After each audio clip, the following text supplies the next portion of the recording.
Okay. Hello, good evening every one. എല്ലാവർക്കും സുഖാണെന്ന് വിശ്വസിക്കുകയാണ്. ഞാൻ റഹ്മത്ത്, വിൻബിൾ അക്കാദമി കൗൺസിലറാണ്. വിൻബിൾ അക്കാദമിയുടെ കീഴിൽ സംഘടിപ്പിക്കുന്ന ഫ്രീ വെബിനാറിന്റെ മറ്റൊരു എപ്പിസോഡിലേക്ക് എല്ലാവരെയും സ്വാഗതം ചെയ്യുന്നു.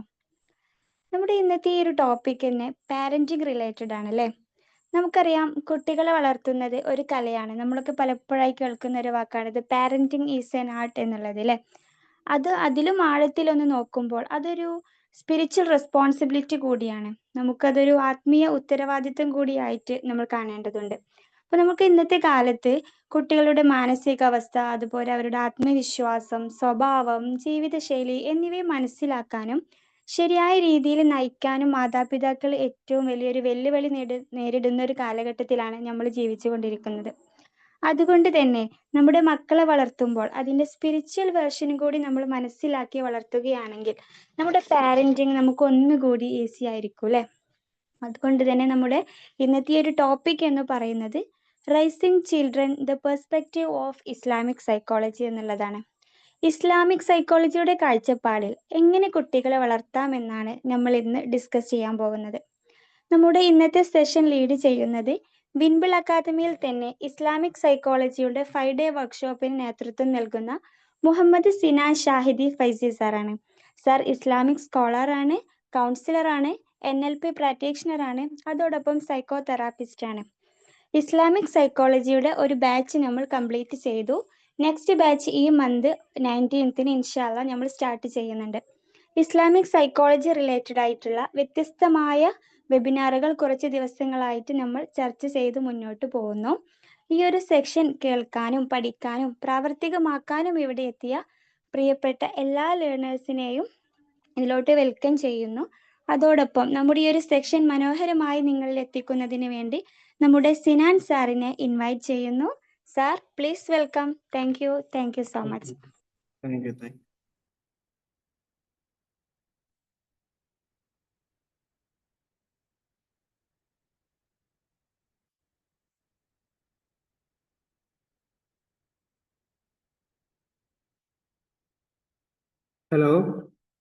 Hello hi all.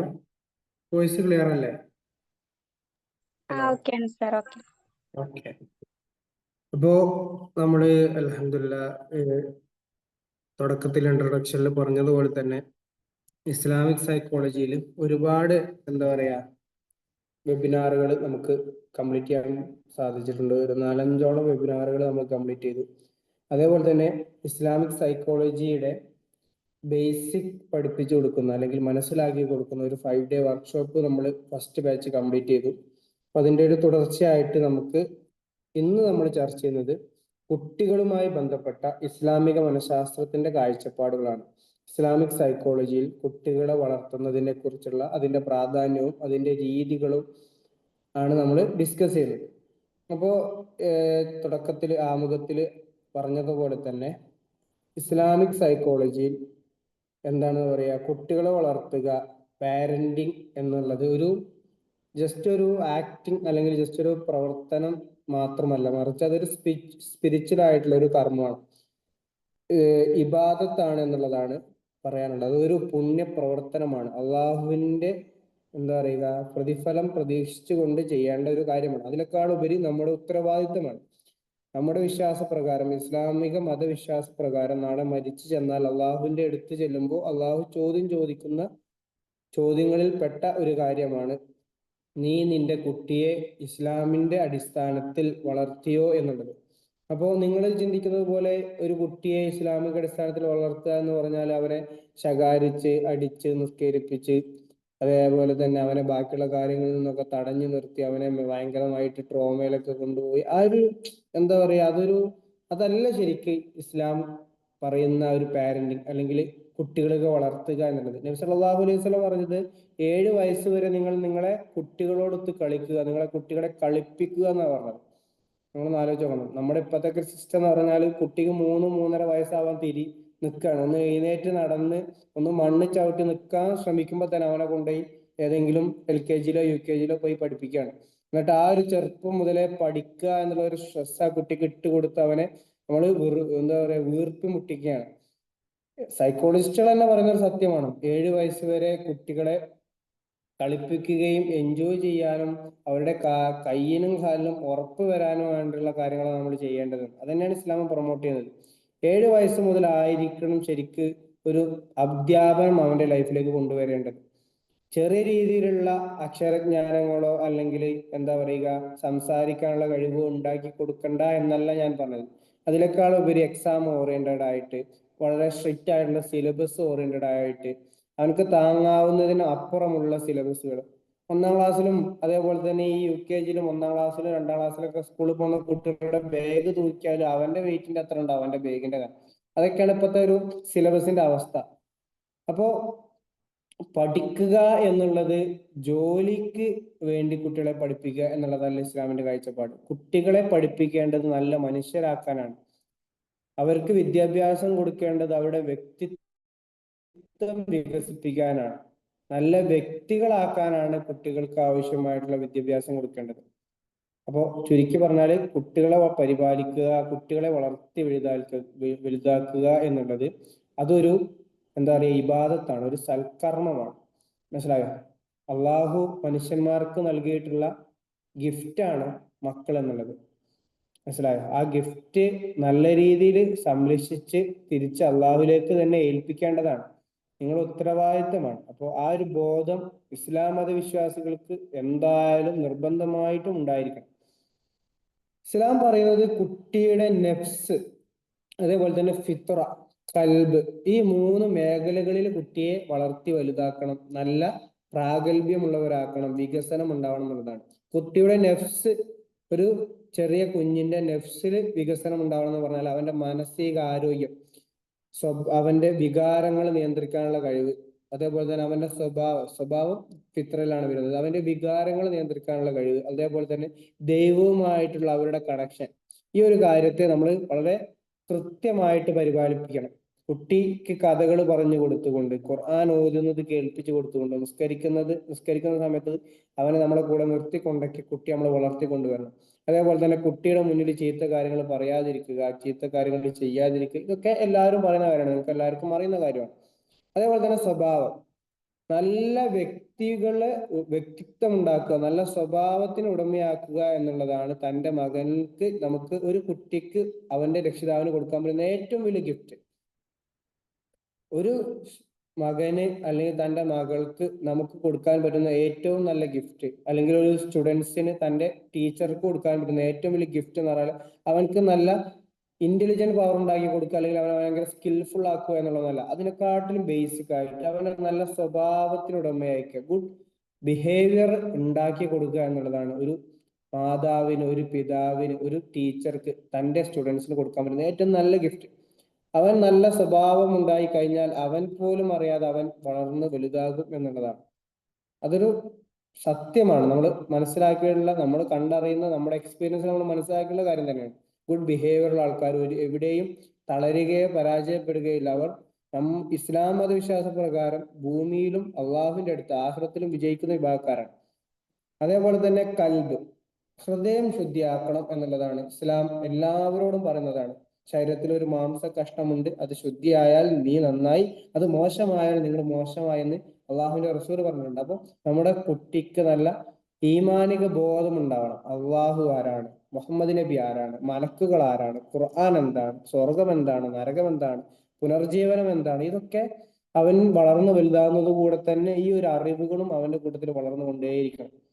ഒരു 12 വയസ്സായ കുട്ടിക്ക് നിസ്കരിക്കാൻ അറിയില്ല എന്ന് പറഞ്ഞാൽ അതിന്റെ ഏറ്റവും ഉത്തരവാദിത്വം അവന്റെ രക്ഷിതാക്കൾക്ക് മാത്രമാണ്. നിങ്ങൾ ആലോചിച്ച് നോക്കൂ, ചെറുപ്പം മുതലേ നിസ്കാരം തുടർന്ന ഒരു കുട്ടിക്ക് നിങ്ങൾ ശ്രദ്ധിച്ചാൽ മതി, അവന് പോലും അറിയാതെ മാനസികമായിട്ടും ശാരീരികമായിട്ടും അതിലുപരി വളരെ ബുദ്ധിപരമായിട്ടും വളരുന്നുണ്ടാകും. അവനക്ക് എന്താ പറയുക, ഒരു ക്ഷമയും അതേപോലെ തന്നെ ഒരു എന്താ പറയാ പഠിക്കാനുള്ള ഒരു ആഗ്രഹവും അതേപോലെ തന്നെ നല്ല സ്വഭാവവും ഉണ്ടാകും. ദീനിയായിട്ട് അല്ലെങ്കിൽ നിസ്കാരവും അതേപോലത്തെയുള്ള അള്ളാഹുമായിട്ടുള്ള കണക്ഷൻ ചെറുപ്പം മുതൽ ഒരു കുട്ടിക്ക് കൊടുത്തു കഴിഞ്ഞാൽ പിന്നെ 14, 15, 16 വയസ്സ് കഴിഞ്ഞാൽ പിന്നെ ആ കുട്ടിയുടെ പുറകെ നമ്മൾ പോകേണ്ട ആവശ്യമില്ല. അവൻ ഓട്ടോമാറ്റിക്കലി ആ ഒരു ദീനിന്റെ ചിട്ടയിലേക്ക് പോകും എന്നുള്ളതാണ്. അത് എങ്ങനെ എന്നുള്ളത് നമുക്ക് പഠിക്കാം. അതാണ് ഞാൻ നിങ്ങൾക്ക് പറഞ്ഞു തരാൻ ആഗ്രഹിക്കുന്നത്. ഒരു 16 വയസ്സ് വരെ ഇസ്ലാമിന്റെ രീതികൾ, ഇസ്ലാം ഉദ്ദേശിക്കുന്നത് എങ്ങനെയാണ് കുട്ടിയെ കൊണ്ടുപോകേണ്ടത് എന്നുള്ളതാണ്. അള്ളാഹുവിന്റെ റസൂല് പറയുന്നുണ്ട്, ഓരോ കുഞ്ഞും ശുദ്ധ പ്രകൃതത്തിലാണ് ജനിക്കുന്നത്, പിന്നീട് അവന്റെ മാതാപിതാക്കളാണ് അവനെ മോശമാക്കുന്നത്. മനസ്സിലായോ?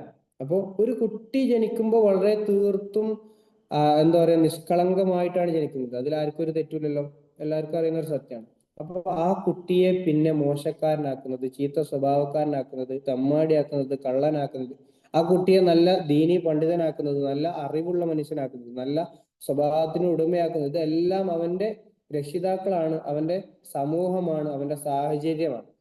അതിന്റെ പൂർണ്ണ ഉത്തരവാദിത്വം അല്ലെങ്കിൽ ആദ്യത്തെ ഉത്തരവാദി അവന്റെ രക്ഷിതാക്കൾ തന്നെയാണ്. കാരണം അമ്മയും അച്ഛനും അല്ലെങ്കിൽ ഉപ്പയും ഉമ്മയും ചെയ്യുന്നതും കണ്ടിട്ടാണ് ആ കുട്ടി വളരുക. ആ ഉപ്പയും ഉമ്മയും ആ കുട്ടിയെ എവിടെ കൊണ്ടുപോയി വിദ്യ അഭ്യസിപ്പിക്കാൻ അല്ലെങ്കിൽ വിദ്യാഭ്യാസം കിട്ടാൻ എവിടെ കൊണ്ടുപോയി ചേർക്കുന്നു എന്നത് അനുസരിച്ചാണ് ആ കുട്ടിക്ക് കിട്ടുന്ന വിദ്യാഭ്യാസം. ആ കുട്ടിയെ എങ്ങനത്തെ സമൂഹങ്ങളിൽ, എങ്ങനത്തെ സുഹൃത്തുക്കളുമായിട്ട് ഇടപഴകാൻ ആ ഉപ്പയും ഉമ്മയും സ്വാതന്ത്ര്യം കൊടുക്കുന്നു, അതിനനുസരിച്ചാണ് ആ കുട്ടിയുടെ വളരുക എന്നുള്ളതാണ്. മഹ്ശറയിൽ എത്തുമ്പോൾ അള്ളാഹു കുട്ടികളോട് ചോദിക്കും, നീ എന്തുകൊണ്ട് ഇങ്ങനെ മോശക്കാരനായെന്ന് പറയുമ്പോൾ അവര് അവന്റെ രക്ഷിതാക്കളുടെ പിരടിയിൽ കയറി നിന്നുകൊണ്ട് എനിക്കൊന്നും അറിയില്ല, ഞാൻ മോശമാവാൻ കാരണം എന്റെ രക്ഷിതാക്കളാണെന്ന് അവര് പറയും എന്നുള്ളതാണ്.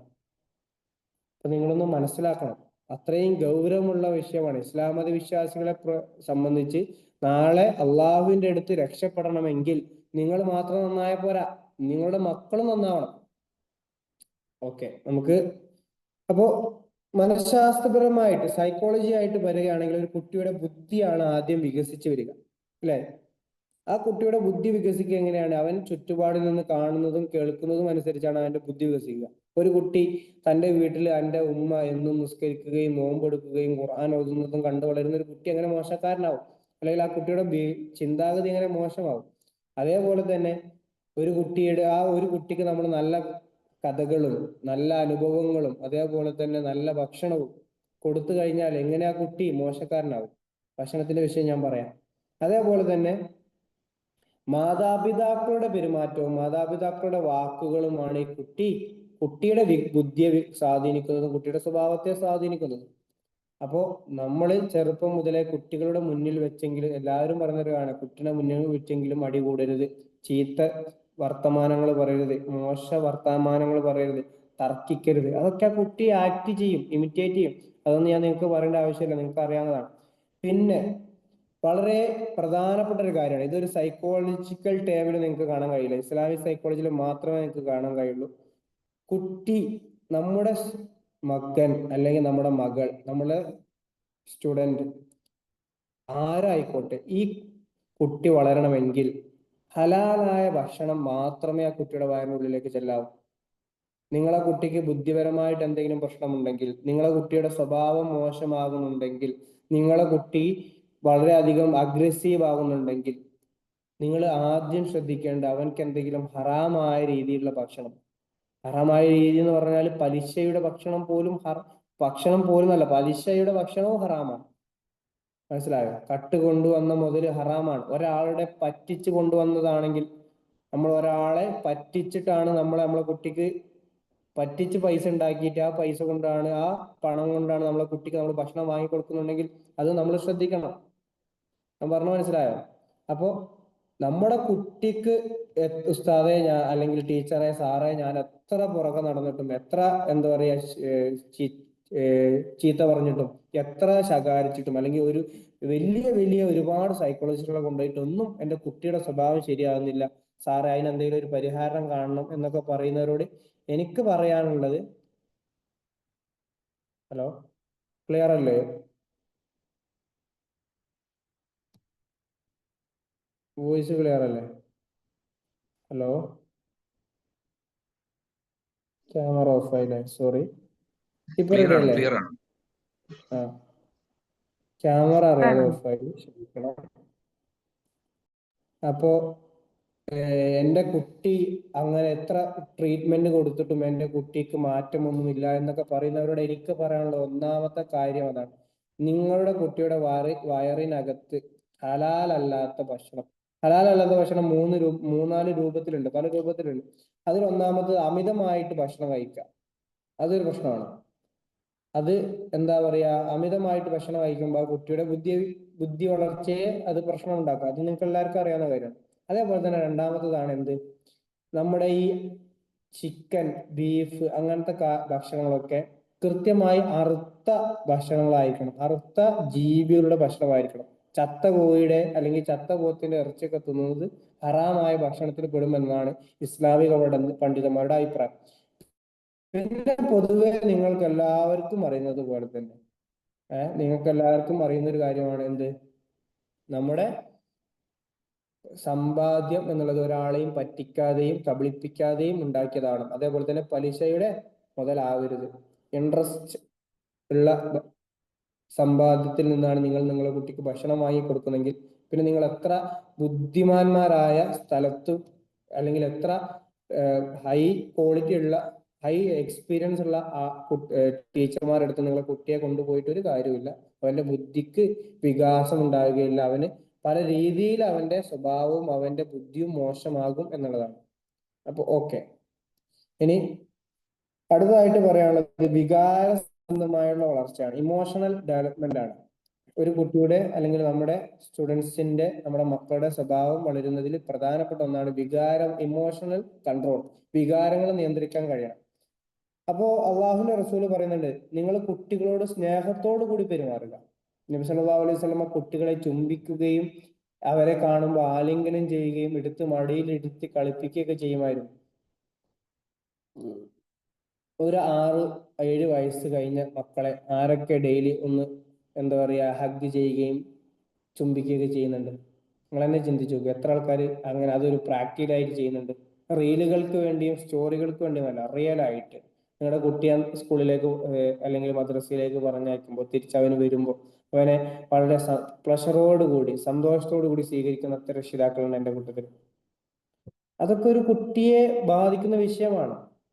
അപ്പോ നമ്മൾ അവനെ സ്നേഹത്തോടു കൂടി പരിഗണിക്കണം. ഡെയിലി തൻ്റെ കുട്ടിയെ സ്നേഹത്തോടെ ഹഗ് ചെയ്തുകൊണ്ട് ഒരു ചുംബനം നൽകിക്കൊണ്ട് സ്കൂളിലേക്ക് അല്ലെങ്കിൽ വിദ്യാലയത്തിലേക്ക് പറഞ്ഞു വിടുകയും തിരിച്ചു വരുമ്പോൾ ആ കുട്ടി അതേപോലെ തന്നെ സ്വീകരിക്കുകയും ചെയ്തു കഴിഞ്ഞാൽ എങ്ങനെ ആ കുട്ടി നിങ്ങൾ പറയുന്നത് കേൾക്കാതിരിക്കും? എങ്ങനെ ആ കുട്ടി നിങ്ങൾക്കെതിരെ പ്രവർത്തിക്കും? എങ്ങനെ ആ കുട്ടി നിങ്ങളൊരു കാര്യം പറയുമ്പോൾ ചെയ്യാൻ മടി കാണിക്കും? കാരണം എന്നെ സ്നേഹിക്കുന്ന എൻ്റെ ഉപ്പ ഒരു കാര്യം പറയുമ്പോൾ എങ്ങനെ ആ കുട്ടിക്ക് ചെയ്യാതിരിക്കാൻ പറ്റും? അല്ലെങ്കിൽ ഒരു ടീച്ചർ പറയുമ്പോൾ എങ്ങനെ ചെയ്യാതിരിക്കാൻ പറ്റും? സ്നേഹത്തിലൂടെ ആയിരിക്കണം നമ്മൾ കുട്ടികളെ കീഴ്പ്പെടുത്തേണ്ടത്. അതാണ് പ്രവാചകൻ ചെയ്തത്. കുട്ടികളെ കാണുമ്പോൾ ആലിംഗനം ചെയ്യുകയും അവരെ മടിയിലിരുത്തി കളിപ്പിക്കുകയൊക്കെ ചെയ്യും. അതുകൊണ്ട് തന്നെ പ്രവാചകൻ പറയുന്ന മക്കൾ കേൾക്കുകയും ചെയ്യും. ഹദീസിൽ പറയുന്നുണ്ട്, സ്നേഹമില്ലാത്തവന് ദയയും ഉണ്ടാവുകയില്ല. അപ്പോ ദയ എന്നുള്ള സാധനം സ്നേഹത്തിൽ നിന്നുണ്ടാവേണ്ടതാണ്. അപ്പോ മക്കളെ സ്നേഹിക്കുക. എങ്ങനെ? സ്നേഹം പ്രകടിപ്പിക്കുക. അതായിരിക്കും ഒന്നുകൂടി ബെറ്റർ. ഞാൻ സ്നേഹിക്കുന്നുണ്ട് സാറേ എന്നൊക്കെ പറയും, പക്ഷെ അത് ഉള്ളിലുണ്ടായിട്ട് കാര്യമില്ല, അത് പ്രകടിപ്പിക്കണം.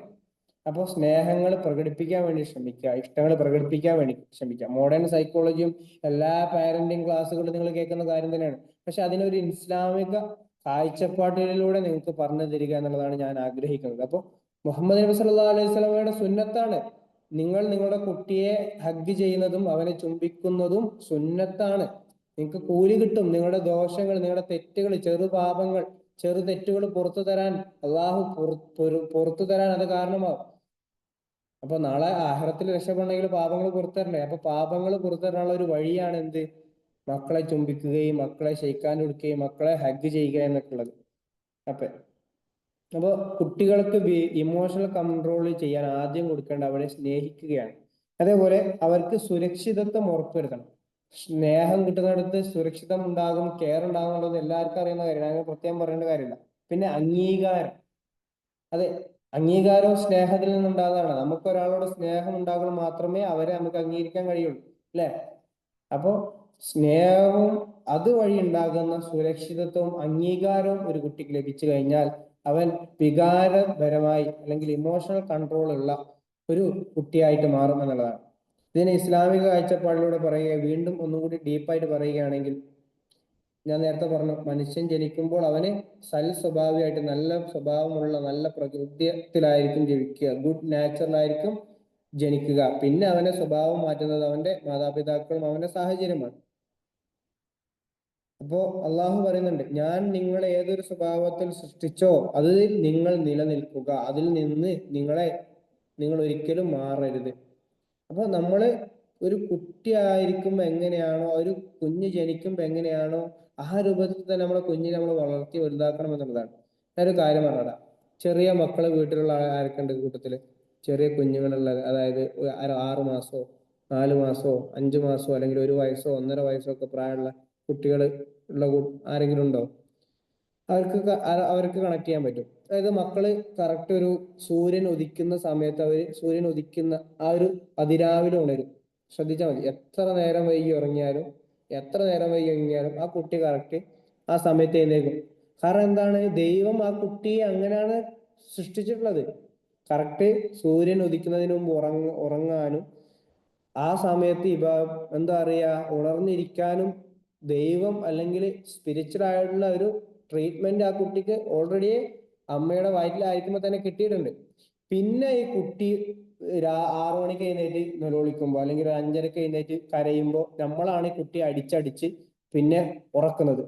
എന്നിട്ട് 3 വയസ്സ് അല്ലെങ്കിൽ 2.5 വയസ്സ് അല്ലെങ്കിൽ 1 വയസ്സാകുമ്പോൾ കുട്ടിയെ നമ്മൾ കഷ്ടപ്പെട്ട് 6 മണിക്ക് എഴുന്നേക്കുന്ന 5:30 എഴുന്നേക്കുന്ന കുട്ടിയെ കഷ്ടപ്പെട്ട് അടിച്ചടിച്ച് ഒരു 6-7 വയസ്സ് വരെ 8 മണിക്ക് എഴുന്നേക്കുന്ന രൂപത്തിലേക്ക് മാറ്റും.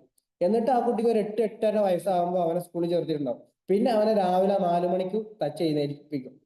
എന്ത് ലോജിക്കാണ് അതിലുള്ളത്? ഓൾറെഡി നല്ല രീതിയിൽ എഴുന്നേറ്റ് വരുന്ന കുട്ടിയെ വീണ്ടും തച്ചുറക്കാൻ പോയിട്ടല്ലേ. അപ്പോൾ ഇനിയെങ്കിലും രക്ഷിതാക്കൾ ശ്രദ്ധിക്കേണ്ട ഒരു കാര്യം അതാണ്.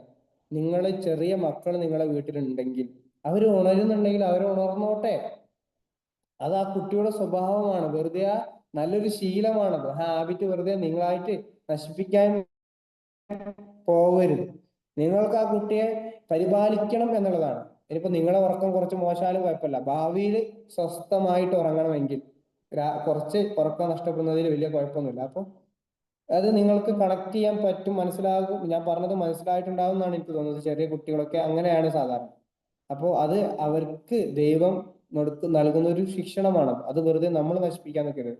നമ്മൾ നശിപ്പിക്കും. എന്നിട്ട് ഒരു 6-7 വയസ്സാകുമ്പോൾ പിന്നെ ആ കുട്ടിയെ 8 മണിക്ക് ഉറങ്ങി ശീലിപ്പിച്ച കുട്ടിയെ നമ്മൾ പിന്നെ കഷ്ടപ്പെട്ട് തച്ച് എന്താക്കും, പിന്നെ 6 മണിക്ക് എഴുന്നേൽപ്പിക്കാൻ രൂപത്തിലാക്കും. അപ്പൊ ആ കുട്ടിക്ക് നമ്മളോട് വെറുപ്പും ദേഷ്യം ഉണ്ടാവുക. മനസ്സിലായോ? രാവിലെ എഴുന്നേൽക്കുമ്പോ തന്നെ കുട്ടിയെ നല്ല രീതിയിൽ വിളിക്കണം. എങ്ങനെ വിളിക്കണം എന്നുള്ളതൊക്കെ പല പാരന്റിങ് ക്ലാസ്സുകളിലും നിങ്ങൾ കേട്ടിട്ടുണ്ടാവും. ഓക്കെ. അപ്പോ ഞാൻ ഉദാഹരണം പറഞ്ഞത്, നല്ല സ്വഭാവത്തിലാണ് അള്ളാഹു എല്ലാ മനുഷ്യരെയും സൃഷ്ടിച്ചിട്ടുള്ളത് എന്നുള്ളതാണ്.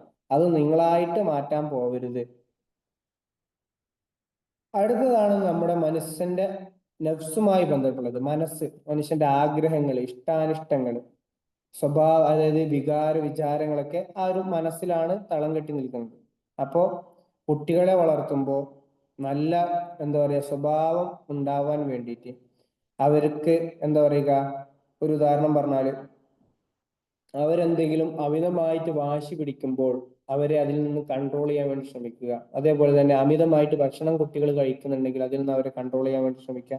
അതേപോലെ തർക്കിക്കുക, ഇഷ്ടമില്ലാത്ത മോശമായ കാര്യങ്ങളിലേക്ക് തിരിഞ്ഞു പോകുന്നുണ്ടെങ്കിൽ അതിൽ നിന്ന് കുട്ടിയെ വഴിതിരിച്ചു കൊണ്ടുവരിക.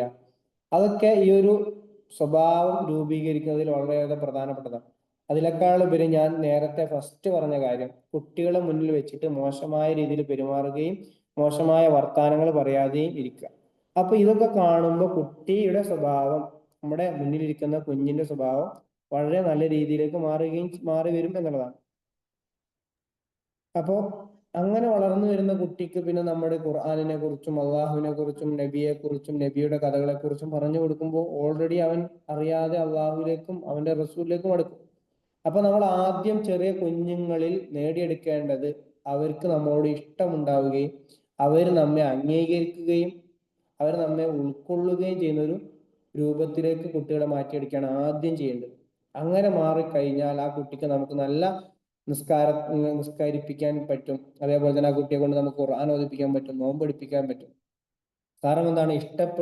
താൻ ഇഷ്ടപ്പെടുന്ന ഒരാൾ തന്നോട് ഒരു കാര്യം പറഞ്ഞു തരുമ്പോൾ അത് വളരെ തുറന്ന മനസ്സോടുകൂടി ഉൾക്കൊള്ളാൻ ആ കുഞ്ഞിന് സാധിക്കും എന്നുള്ളതാണ്.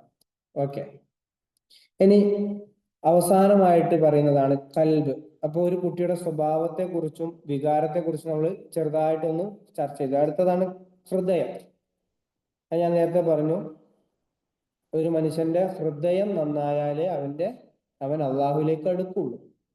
അപ്പോൾ ഹൃദയം നന്നാക്കേണ്ടത് എങ്ങനെയാണ്? ദൈവികമായിട്ടുള്ള ചിന്തകളും ദൈവികമായിട്ടുള്ള കാര്യങ്ങളും അവനിലെ കുട്ടികൾക്ക് പറഞ്ഞു കൊടുത്തായിരിക്കണം. കുട്ടികളോട് എന്താ പറയുക, ഭൂതത്തിന്റെയും പ്രേതത്തിന്റെയും പിശാചിന്റെയും കഥയെന്നല്ല പറഞ്ഞു കൊടുക്കേണ്ടത്. ഭക്ഷണം കൊടുക്കുമ്പോഴൊക്കെ എന്താ പറയുക, അള്ളാഹുവിന്റെയും നബിയുടെയും കഥകൾ പറഞ്ഞു കൊടുക്കുക.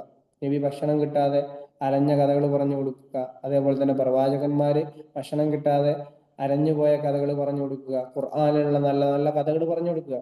എന്തോരം കഥകളുണ്ട്. ഖുർആന്റെ ഒരു 50, 60, 70% കഥകളാണ്. അതെന്തിനാണ്? ഒരു മനുഷ്യനെ നന്നാക്കാൻ പറ്റിയത് ഏറ്റവും നല്ലത് കഥകൾ പറഞ്ഞു കൊടുത്തുകൊണ്ട് അതിലേക്ക് ഇമ്പാക്ട് ഉണ്ടാക്കുക എന്നുള്ളതാണ്. ചരിത്രം പഠിക്കുന്ന അല്ലെങ്കിൽ കഥകൾ അറിയുന്ന ഒരാളെ മനസ്സിൽ അറിയാതെ അത് ഇമിറ്റേറ്റ് ചെയ്യാനുള്ള ഒരു എന്താ പറയുക, ഒരു ശ്രമം ഉണ്ടാകുന്നുള്ളതാണ്. അപ്പോൾ നല്ല നല്ല കഥകൾ, ഇസ്ലാമിക് കഥകൾ പറഞ്ഞു കൊടുക്കുക. അതേപോലെ തന്നെ എന്താ പറയുക, നിസ്കാരങ്ങളെ കുറിച്ചും അള്ളാഹുവിനെ കുറിച്ചും ഒക്കെ നല്ല എന്താ പറയുക ക്ഷമയോടുകൂടി ലളിതമായ രൂപത്തിൽ മക്കൾക്ക് പറഞ്ഞു കൊടുക്കുക ചെറുപ്രായത്തിൽ തന്നെ.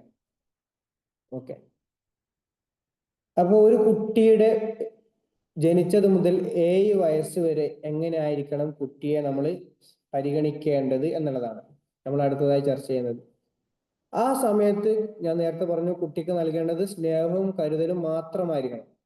അതിന് കൂടുതൽ പ്രാധാന്യം നൽകണം. അതേപോലെ നേരത്തെ പറഞ്ഞ പോലെ ഹലാലായ ഭക്ഷണം മാത്രമേ കുട്ടിയുടെ ഉള്ളിലേക്ക് എത്താവൂ. പിന്നെ സ്നേഹത്താൽ ആയിരിക്കണം കുട്ടിയെ നമ്മൾ ഗുണദോഷിക്കേണ്ടത്. ഭയപ്പെടുത്തരുത്, അല്ലെങ്കിൽ നമ്മുടെ ശത്രു ആവരുത് നമ്മുടെ കുട്ടി.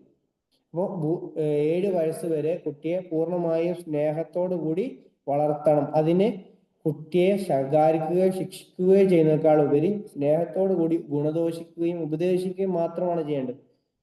പല മക്കളെയും നമ്മൾ ചെറുപ്രായത്തിൽ തന്നെ വടിയെടുത്ത് അടിക്കാൻ പോകും. ഒരിക്കലും അങ്ങനെ ചെയ്യാൻ പാടില്ല. കാരണം കുട്ടിയുടെ ബുദ്ധി ഉറച്ചിട്ടില്ല. ബുദ്ധി ഉറക്കാതെ ഒരു മനുഷ്യനെ എന്തിനാ തല്ലുന്നത്? അള്ളാഹുവിന്റെ കണക്ക് തന്നെ പ്രായപൂർത്തിയാവാതെ ഏതെങ്കിലും ഒരു മനുഷ്യൻ മരിച്ചു കഴിഞ്ഞാൽ അവന് സ്വർഗത്തിലാണ്, അല്ലെങ്കിൽ അവന് തെറ്റ് പുറത്തപ്പെടുത്തുന്നതാണ്. പ്രായപൂർത്തി ആയത് മുതലാണ് മനുഷ്യന് എന്തുള്ളത്? നിസ്കാരവും നോമ്പും ഹജ്ജും എല്ലാ കാര്യങ്ങളും നിർബന്ധമുള്ളത്. പിന്നെ അള്ളാഹുവിന് പോലും ഇല്ലാത്ത വാശി എന്തിനാണ് നിങ്ങൾക്ക്?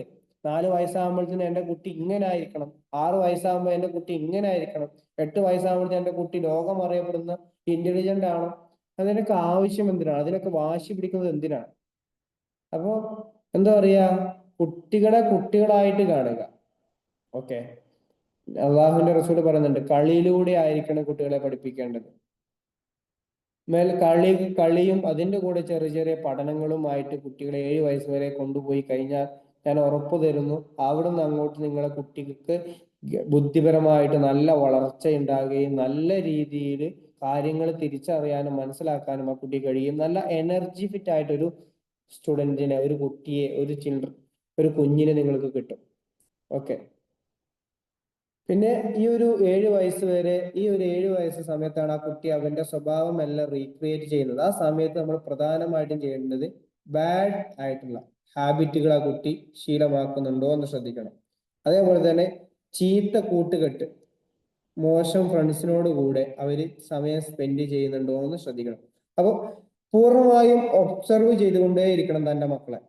അവൻ ആരുടെ കൂടെ സംസാരിക്കുന്നു, ആരുടെ കൂടെ കളിക്കുന്നു, അവൻ എന്ത് ചെയ്യുന്നു, അവന് ഏറ്റവും കൂടുതൽ എന്ത് കാര്യം ചെയ്യാനാണ് ഏറ്റവും കൂടുതൽ ഇഷ്ടം, ഏത് കാര്യം ചെയ്യാനാണ് അവനക്ക് തീരെ ഇഷ്ടമില്ലാത്തത്, അവനക്ക് ഏറ്റവും ഇഷ്ടമുള്ള കളികൾ ഏതാണ്, അവനക്ക് ഏറ്റവും ഇഷ്ടമുള്ള ഹോബികൾ ഏതാണ്. ഇതൊക്കെ ഒരു 7 വയസ്സാകുമ്പോഴത്തേനും ഒരു കുട്ടി ഒരു കുട്ടിയുടെ മനസ്സിൽ അല്ലെങ്കിൽ ആ കുട്ടിയുടെ സ്വഭാവത്തിൽ രൂപപ്പെട്ടു വരും എന്നുള്ളതാണ്. അപ്പൊ അത് കറക്റ്റ് തിരിച്ചറിയണം. എന്നിട്ട് ആ ഒരു 7 വയസ്സിനുള്ളിൽ തന്നെ കൃത്യമായിട്ടുള്ള ഒരു റൈറ്റ് വേയിലേക്ക് കുട്ടികളെ നമ്മളിങ്ങനെ കയറ്റി വെക്കുക, തള്ളി വിടുകയല്ല ചെയ്യേണ്ടത്. റൈറ്റ് വേ ആ കുട്ടിയുടെ മുന്നിലേക്ക് നമ്മൾ കാണിച്ചു കൊടുക്കണം. ഇന്ന സുഹൃത്തുക്കളുടെ കൂടെ നമ്മൾ കൂട്ടുകൂടാവൂ, ഇത്തരം കാര്യങ്ങളിൽ മാത്രമേ ചെയ്യാവൂ, ഇത്തരം കാര്യങ്ങൾ ചെയ്തു കഴിഞ്ഞാൽ അത് ഭാവിയിൽ മോശമായിട്ട് ബാധിക്കും, അതേപോലെ എനിക്ക് മോശ സ്വഭാവം ഉണ്ടാകും. അതൊക്കെ മെല്ലെ കുട്ടിക്ക് കുട്ടികളെ ഒബ്സർവ് ചെയ്തുകൊണ്ട് മനസ്സിലാക്കി എടുക്കണം എന്നുള്ളതാണ്. അപ്പോൾ എന്താ പറയുക, ഇസ്ലാമികപരമായിട്ട് പറയുകയാണെങ്കിൽ നിങ്ങളുടെ കുട്ടിയെ 7 വയസ്സ് വരെ കളിപ്പിക്കുകയും അതുവഴി ചിന്തിപ്പിക്കുകയും ചെയ്യുക എന്നാണ് പറഞ്ഞത്. അപ്പോൾ നിങ്ങളൊന്ന് ചിന്തിച്ചു നോക്കൂ, ഈ ഒരു സമയത്ത് നമ്മൾ നമ്മളെ കുട്ടിയോട് എത്രത്തോളം എന്താ പറയാ അട്രാക്റ്റ് ആകുന്നു, എത്രത്തോളം അറ്റാച്ച്മെന്റ് ആകുന്നു, നമ്മുടെ കുട്ടിയെ എത്രത്തോളം മനസ്സിലാക്കുന്നു എന്നുള്ളതിനനുസരിച്ചാണ് ബാക്കി നമ്മുടെ കുട്ടിയുടെ ലൈഫ് നമുക്ക് നമ്മുടെ കയ്യിൽ കിട്ടുക. അപ്പോൾ നല്ല സുഹൃത്തുക്കളെ കുട്ടികൾക്ക് ഉണ്ടാക്കി കൊടുക്കുക, നല്ല ശീലങ്ങൾ നമ്മുടെ മക്കൾക്ക് ഉണ്ടാക്കി കൊടുക്കുക. ഇതിലായിരിക്കണം നിങ്ങൾ ശ്രദ്ധിക്കേണ്ടത്. അല്ലാതെ ഒരുപാട് കാര്യങ്ങൾ പഠിപ്പിച്ചു കൊടുക്കുക, അതേപോലെ തന്നെ ഒരുപാട് എന്താ പറയാ കാര്യങ്ങള്, ഒരുപാട് ആക്ടിവിറ്റീസുകൾ ചെയ്യിപ്പിക്കുക. അതിലൊന്നും അതിനേക്കാൾ ഉപരി നല്ല സ്നേഹം കൊടുത്തുകൊണ്ട് നമ്മുടെ നിയന്ത്രണത്തിൽ വരുന്ന ഒരു കുഞ്ഞാക്കി 7 വയസ്സുള്ള നമ്മളെ കുഞ്ഞിനെ നമ്മൾ മാറ്റിയെടുക്കണം. അല്ലെങ്കിൽ പിന്നെ കുട്ടിയെ പിടിച്ചാൽ കിട്ടൂല. പിന്നെ അവന്റെ പൊട്ടിത്തെറിയുടെയും സ്വഭാവത്തിന്റെയും വേരിയേഷന്റെയും കാലഘട്ടമാണ് പിന്നെ ഉള്ളത്. അപ്പൊ 7 വയസ്സാകുമ്പോഴത്തേനും നമ്മുടെ നിയന്ത്രണത്തിൽ കിട്ടുന്ന, നമ്മൾ എന്ത് പറഞ്ഞാലും മനസ്സിലാക്കുന്ന, നമ്മെ ഒരിക്കലും തള്ളിക്കളയാൻ പറ്റാത്ത ഒരു കുഞ്ഞിനെ നമ്മൾ വളർത്തിയെടുക്കണം. എങ്ങനെ? സ്നേഹത്തിലൂടെ, കളികളിലൂടെ. അവൻക്ക് ഇഷ്ടപ്പെട്ട ഗെയിമുകൾ കളിക്കാൻ അവനെ പ്രോത്സാഹിപ്പിക്കുക, അത് കളിക്കുമ്പോൾ അവന്റെ കൂടെ കൂടിക്കൊടുക്കുക. മനസ്സിലായോ? ഓക്കെ. അപ്പോ ആ ഒരു 7 വയസ്സ് വരെ എന്താണ് ഒരു കുട്ടിക്ക് പ്രധാനമായിട്ട് നൽകേണ്ടത് എന്ന് പറഞ്ഞാൽ നല്ല സന്തോഷവും പ്ലഷർ ആയിട്ടുള്ള മൊമെന്റുകളും കൊടുക്കുക. അതേപോലെ തന്നെ കുട്ടിയെ ഒബ്സർവ് ചെയ്യാൻ വേണ്ടിയും ശ്രമിക്കുക. ഇനിയുള്ള കൗമാര കാലഘട്ടമാണ് ഏതൊരു മനുഷ്യന്റെയും ഒരു മെയിൻ സ്റ്റേജ്. ഈ സമയത്തായിരിക്കണം നമ്മൾ നമ്മുടെ മക്കളെ നിസ്കാരവും നോമ്പും എടുക്കാൻ വേണ്ടി പ്രോത്സാഹിപ്പിക്കേണ്ടത്. അവനക്ക് സ്വന്തമായിട്ട് ഒരു ഖുർആൻ വാങ്ങിക്കൊടുക്കുക, അവനക്ക് സ്വന്തമായിട്ടൊരു എന്താ പറയുക മുസല്ല, നിസ്കരിക്കാൻ ഒരു മുസല്ല വാങ്ങിക്കൊടുക്കുക, ഒരു തൊപ്പി വാങ്ങിക്കൊടുക്കുക. അവനെ പള്ളിയിൽ പോകുമ്പോൾ നമ്മൾ കൈ പിടിച്ച് പള്ളിയിൽ കൊണ്ടുപോവുക. നല്ല നല്ല ദിക്ർ ദുആ സദസ്സുകളിൽ ഉസ്താദുമാരുടെ ക്ലാസ്സുകൾ വരുമ്പോൾ അതിലേക്ക് കുട്ടികളെ കൈ പിടിച്ചു കൊണ്ടുപോവുക. അതേപോലെ തന്നെ എന്താ പറയാ ഖുർആൻ ഓതുമ്പോൾ അവനെയും കൂടെ കൂട്ടിയിരുത്തിയിട്ട് ഖുർആൻ ഓതി പഠിപ്പിക്കുക. ഇതൊക്കെ ഈ സമയത്ത് നമ്മൾ ഈ കുട്ടികളെ കൊണ്ട് ചെയ്യിപ്പിക്കണം. അതൊക്കെ ദേഷ്യത്തിന്റെ ഭാഷയിലാവരുത് കേട്ടോ. ഞാൻ വളരെ ലളിതമായിട്ട് പറയുകയാണെങ്കിൽ അള്ളാഹുവിന്റെ റസൂല് പറഞ്ഞ കാര്യം, നിങ്ങൾ കുട്ടികളെ സ്നേഹിക്കുക. അതാണ് ഞാൻ എനിക്ക് എപ്പോഴും പറയാനുള്ളത്. അപ്പോൾ ആ ഒരു രീതിയിൽ നിങ്ങൾ ഇത് എന്റെ ഖുർആനാണ് കേട്ടോ, ഇത് വൃത്തിക്ക് സൂക്ഷിക്കണം എന്ന് പറഞ്ഞാൽ ആ മക്കള് സൂക്ഷിക്കും. എന്റെ വാപ്പ എനിക്ക് വാങ്ങി തന്ന ആദ്യത്തെ ഖുർആനല്ലേ എന്നുള്ള രീതിയിൽ. അതേപോലെ തന്നെ ഒരു മുസല്ല വാങ്ങിക്കൊടുക്കുക. നിസ്കരിക്കാൻ, ഇതിന് നിസ്കരിക്കണം കേട്ടോ, ഞാൻ നിസ്കരിക്കുമ്പോൾ എന്റെ ഇവിടെ വന്ന് ഇരുന്ന് നിസ്കരിക്കണം കേട്ടോ. നിങ്ങളൊന്ന് ആലോചിക്കുക ആ ഒരു മൊമെന്റ്. നിങ്ങൾ ഒന്ന് ഇമാജിനേഷൻ ചെയ്ത് നോക്കി. ഞാനും എൻ്റെ മകനും, അല്ലെങ്കിൽ നിങ്ങളും നിങ്ങളുടെ മകനും നിങ്ങളുടെ മകളും ഇരുന്നിട്ട് ഖുർആൻ ഓതുന്ന ആ ഒരു സമയം, അവന്റെ കൂടെ നിങ്ങൾ ഇരുന്ന് നമസ്കരിക്കുന്ന ഒരു സമയം, അവനും നിങ്ങളും കൂടി രാവിലെ എഴുന്നേറ്റിട്ട് പ്രഭാതത്തിൽ നോമ്പ് നോൽക്കുന്ന ആ ഒരു സമയം, വൈകുന്നേരം നോമ്പ് തുറക്കുന്ന ഒരു മൊമെന്റ്സ് ഒക്കെ എത്ര മനോഹരമായിരിക്കും. നിങ്ങൾ ഒരുമിച്ച് ഇരുന്നിട്ട് കുറച്ച് ദിക്റുകൾ ചെല്ലുന്ന ഒരു മൊമെന്റ്സ്. അതൊക്കെ ആയിരിക്കണം നമ്മളെ മക്കൾക്ക് 7 വയസ്സ് മുതൽ 14 വയസ്സ് വരെ കൊടുക്കേണ്ട മൊമെന്റ്സുകൾ. പൂർണ്ണമായും ദൈവത്തിലേക്ക് അടുക്കുന്ന, അല്ലെങ്കിൽ ബുദ്ധി വികസിച്ച് ഓരോ കാര്യങ്ങളും സ്വന്തമായി ചിന്തിക്കുകയും മനസ്സിലാക്കാൻ ശ്രമിക്കുകയും ചെയ്യുന്ന കാലഘട്ടമാണ്. ആ സമയത്ത് ഇങ്ങനെ ദീനിലേക്ക്, അള്ളാഹുവിന്റെ മാർഗത്തിലേക്ക് ഇങ്ങനെ കുട്ടികളെ കൊണ്ടുവരണം. ആ സമയത്ത് ആദ്യമായിട്ട് ഒരു കുട്ടിക്ക് നമ്മൾ കൊടുക്കേണ്ട ആദ്യത്തെ മര്യാദ, ആദ്യത്തെ ഡിസിപ്ലിൻ പഠിപ്പിക്കേണ്ടത് ഏത് ഫീൽഡിലാണെന്നറിയാം, ഏത് മേഖലയിലാണെന്ന് അറിയാം? ഭക്ഷണ മേഖലയിലാണ്. ഭക്ഷണം കഴിക്കാൻ, വൃത്തിക്ക് ഭക്ഷണം കഴിക്കാൻ നമ്മളെ കുട്ടിയെ ആദ്യം പഠിപ്പിക്കണം. ബുദ്ധി വികസിച്ച് സ്വന്തമായിട്ട് കാര്യങ്ങൾ ചെയ്യാൻ പ്രാപ്തമാകുന്ന കാലഘട്ടമാണ് 7 മുതൽ 14 വയസ്സ് വരെ. ഈ സമയത്ത് വളരെ സൂക്ഷ്മമായി, വളരെ വൃത്തിക്ക് ഭക്ഷണം കഴിക്കാൻ നമ്മളെ കുട്ടിക്ക് നമ്മൾ ട്രെയിൻ ചെയ്യിപ്പിക്കണം. ഭക്ഷണം വൃത്തി കഴിക്കുന്നതിൽ പെട്ടതാണ് വിരലുകൾ മാത്രം ഉപയോഗിച്ചിട്ട് ഭക്ഷണം കഴിക്കുക. അതേപോലെ തന്നെ പാത്രത്തിലുള്ള ഭക്ഷണം പൂർണ്ണമായിട്ടും കഴിക്കുക. അതേപോലെ ദേഹത്തൊന്നും ഭക്ഷണം ആക്കാതെ കഴിക്കുക. ഭക്ഷണം കഴിക്കുമ്പോൾ കൈ കഴുകുക, വലത് കൈ കൊണ്ട് കഴിക്കുക. അതേപോലെ തന്നെ ആവശ്യമുള്ള ഭക്ഷണം മാത്രം കഴിക്കുക. വയറ് നിറച്ച് കഴിക്കാതിരിക്കുക. വലത് കൈ കൊണ്ട് കഴിക്കുക, കൈ കഴുകുക, ബിസ്മി ചൊല്ലി കഴിക്കുക. ഭക്ഷണം കഴിച്ചതിന് ശേഷം അൽഹംദുലില്ലാഹ് പറയുക, പ്രാർത്ഥിക്കുക. ഇത്തരത്തിലുള്ള ഭക്ഷണ സംബന്ധമായ ശീലങ്ങൾ ഒരു കുട്ടിക്ക് ആദ്യമേ കൊടുക്കണം. അതിന് ഇമാം ഗസാലി അതിന് ഇത്ര ഇമ്പോർട്ടന്റ് കൊടുക്കാൻ കാരണം, ഒരാളിൽ ആദ്യം കാണുന്ന ബാഡ് ഹാബിറ്റുകൾ അല്ലെങ്കിൽ ബാഡ് ബിഹേവിയർ, ഒരു മനുഷ്യന്റെ എന്താ പറയാ ദുർഗുണങ്ങൾ എന്നാണ് പറയുക. ബാഡ് ഹാബിറ്റ് ആദ്യമായിട്ട് പ്രത്യക്ഷപ്പെടുക, ആദ്യമായിട്ട് കാണാൻ കഴിയുന്നത് ഭക്ഷണ മര്യാദകളിലായിരിക്കും, ഭക്ഷണ രീതിയിലായിരിക്കും. അപ്പൊ ഒരു കുട്ടിയുടെ സ്വഭാവം മോശമാകുന്നുണ്ട് എന്നുള്ളതിനുള്ള ഒരു എക്സാമ്പിൾ ആവാനും ഭക്ഷണത്തെ വേണ്ട രൂപത്തിൽ ഡിസിപ്ലിൻ ഇല്ലാതെ ഭക്ഷണം കഴിക്കുക എന്നുള്ളത്. അപ്പോ ഒരു കുട്ടിയുടെ ഭക്ഷണം കഴിക്കുന്ന സമയത്ത് അവൻ ഡിസിപ്ലിൻ പാലിക്കുന്നില്ലെങ്കിൽ നിങ്ങൾ തിരിച്ചറിയണം, എന്റെ കുഞ്ഞ് എന്തൊക്കെയോ ചെറിയ ചെറിയ ചീത്ത സ്വഭാവത്തിലേക്ക് ഇങ്ങനെ മാറുന്നുണ്ട് എന്നുണ്ട്. അപ്പോ ഭക്ഷണം നിങ്ങൾ ഇന്ന് മുതൽ, ഇനി ഇതുവരെ ശ്രദ്ധിച്ചില്ലെങ്കിൽ ഇന്ന് മുതൽ അത് പ്രത്യേകം ശ്രദ്ധിക്കണം. നിങ്ങളെ കുട്ടി ഭക്ഷണം കഴിക്കുന്നത് നല്ല രൂപത്തിലാണോ എന്ന് ശ്രദ്ധിക്കണം. അതായത് അവനെ എല്ലാരും മുന്നിട്ട് ചീത്ത പറയണം, ശകാരിക്കണം, എടാ വലത് കണ്ട് കഴിക്കട, കൈ കഴിക്കട, അങ്ങനെ പറയണം എന്നല്ല. മോനെ, വലത് കണ്ട് കൈ കഴിക്കലാണ് സുന്നത്ത്. വലത് കൈ കൊണ്ട് ഭക്ഷണം കഴിച്ചാലേ നമുക്ക് വേണ്ട രൂപത്തിൽ നമുക്ക് കഴിക്കാൻ സാധിക്കുള്ളൂ. അതാണ് നമ്മുടെ അള്ളാഹുവിനും റസൂലിനും ഇഷ്ടം. അങ്ങനെ നല്ല സ്നേഹത്തിൽ പറഞ്ഞു കൊടുക്കണം. അതേപോലെ തന്നെ എന്താ പറയാ, ഭക്ഷണം മുഴുവൻ കഴിക്കാനായിട്ട് ഭക്ഷണം ബാക്കിയാക്കരുത്. ഒരുപാട് മക്കളില്ല ഭക്ഷണം കിട്ടാത്തത്. അപ്പൊ അള്ളാഹ് നമുക്ക് ഭക്ഷണം തന്നിട്ടുണ്ടല്ലോ, അതുകൊണ്ട് നമ്മൾ ഭക്ഷണത്തെ ബഹുമാനിക്കണ്ടേ. ഭക്ഷണം നമ്മൾ കഴിക്കണ്ടേ, ബാക്കിയാക്കാൻ പറ്റുമോ? മോശമല്ലേ. അങ്ങനെ അതിനൊരു നല്ല രീതിയിൽ ഉപദേശിക്കണം, ഗുണദോഷിക്കണം. ഓക്കെ. അപ്പോ ഞാൻ പറഞ്ഞ കാര്യം ശ്രദ്ധിക്കുക. ഒരു കുട്ടിയുടെ സ്വഭാവം മോശമാകുന്നതിന്റെ ആദ്യത്തെ സിമ്പലാണ് അവൻ ഭക്ഷണം കഴിക്കുന്ന സമയത്ത് ഓൺ ഡൈനിങ് ടേബിളിൽ ഡിസിപ്ലിൻ കാണിക്കുന്നുണ്ടോ ഇല്ലേ എന്നുള്ളത്. അപ്പൊ ഒരു കുഞ്ഞിന് ആദ്യമായി നമ്മൾ കൊടുക്കേണ്ട ഡിസിപ്ലിൻ എന്നുള്ളതാണ് ഭക്ഷണം കഴിക്കുന്ന സ്ഥലത്തുള്ളതാണ്. അള്ളാഹുവിന്റെ റസൂല് പറയുന്നുണ്ട്, നിങ്ങൾ നിൽക്കുന്ന മക്കളെ 7 വയസ്സ് കഴിഞ്ഞാൽ നിസ്കരിക്കാൻ വേണ്ടി കൽപ്പിക്കുക. 10 വയസ്സ് കഴിഞ്ഞാൽ അവര് നിസ്കരിച്ചില്ലെങ്കിൽ അതിന് വേണ്ട ശിക്ഷയും ശാസനയും കൊടുക്കുക. അപ്പൊ അതന്നെയാണ് എനിക്ക് എന്റെ ഉമ്മമാരോടും ഉപ്പമാരോടൊക്കെ പറയാനുള്ളത്. ഒരു 7 മുതൽ 10 വയസ്സ് വരെ മക്കൾക്ക് നല്ല രീതിയിൽ ഉപദേശിക്കുക. ആ 3 വർഷം നിങ്ങൾ നല്ല രീതിയിൽ അവനെ ഗുണദോഷിക്കുകയും ഉപദേശിക്കുകയും പ്രോത്സാഹിപ്പിക്കുകയും ചെയ്തു കഴിഞ്ഞാൽ പിന്നെ 10 വയസ്സ് കഴിഞ്ഞാൽ പിന്നെ അവനെ നിങ്ങൾക്ക് അടിക്കേണ്ട ആവശ്യം ഉണ്ടാവില്ല. ഓട്ടോമാറ്റിക്കലി അവനത് ശീലിച്ചിട്ടുണ്ടാവും.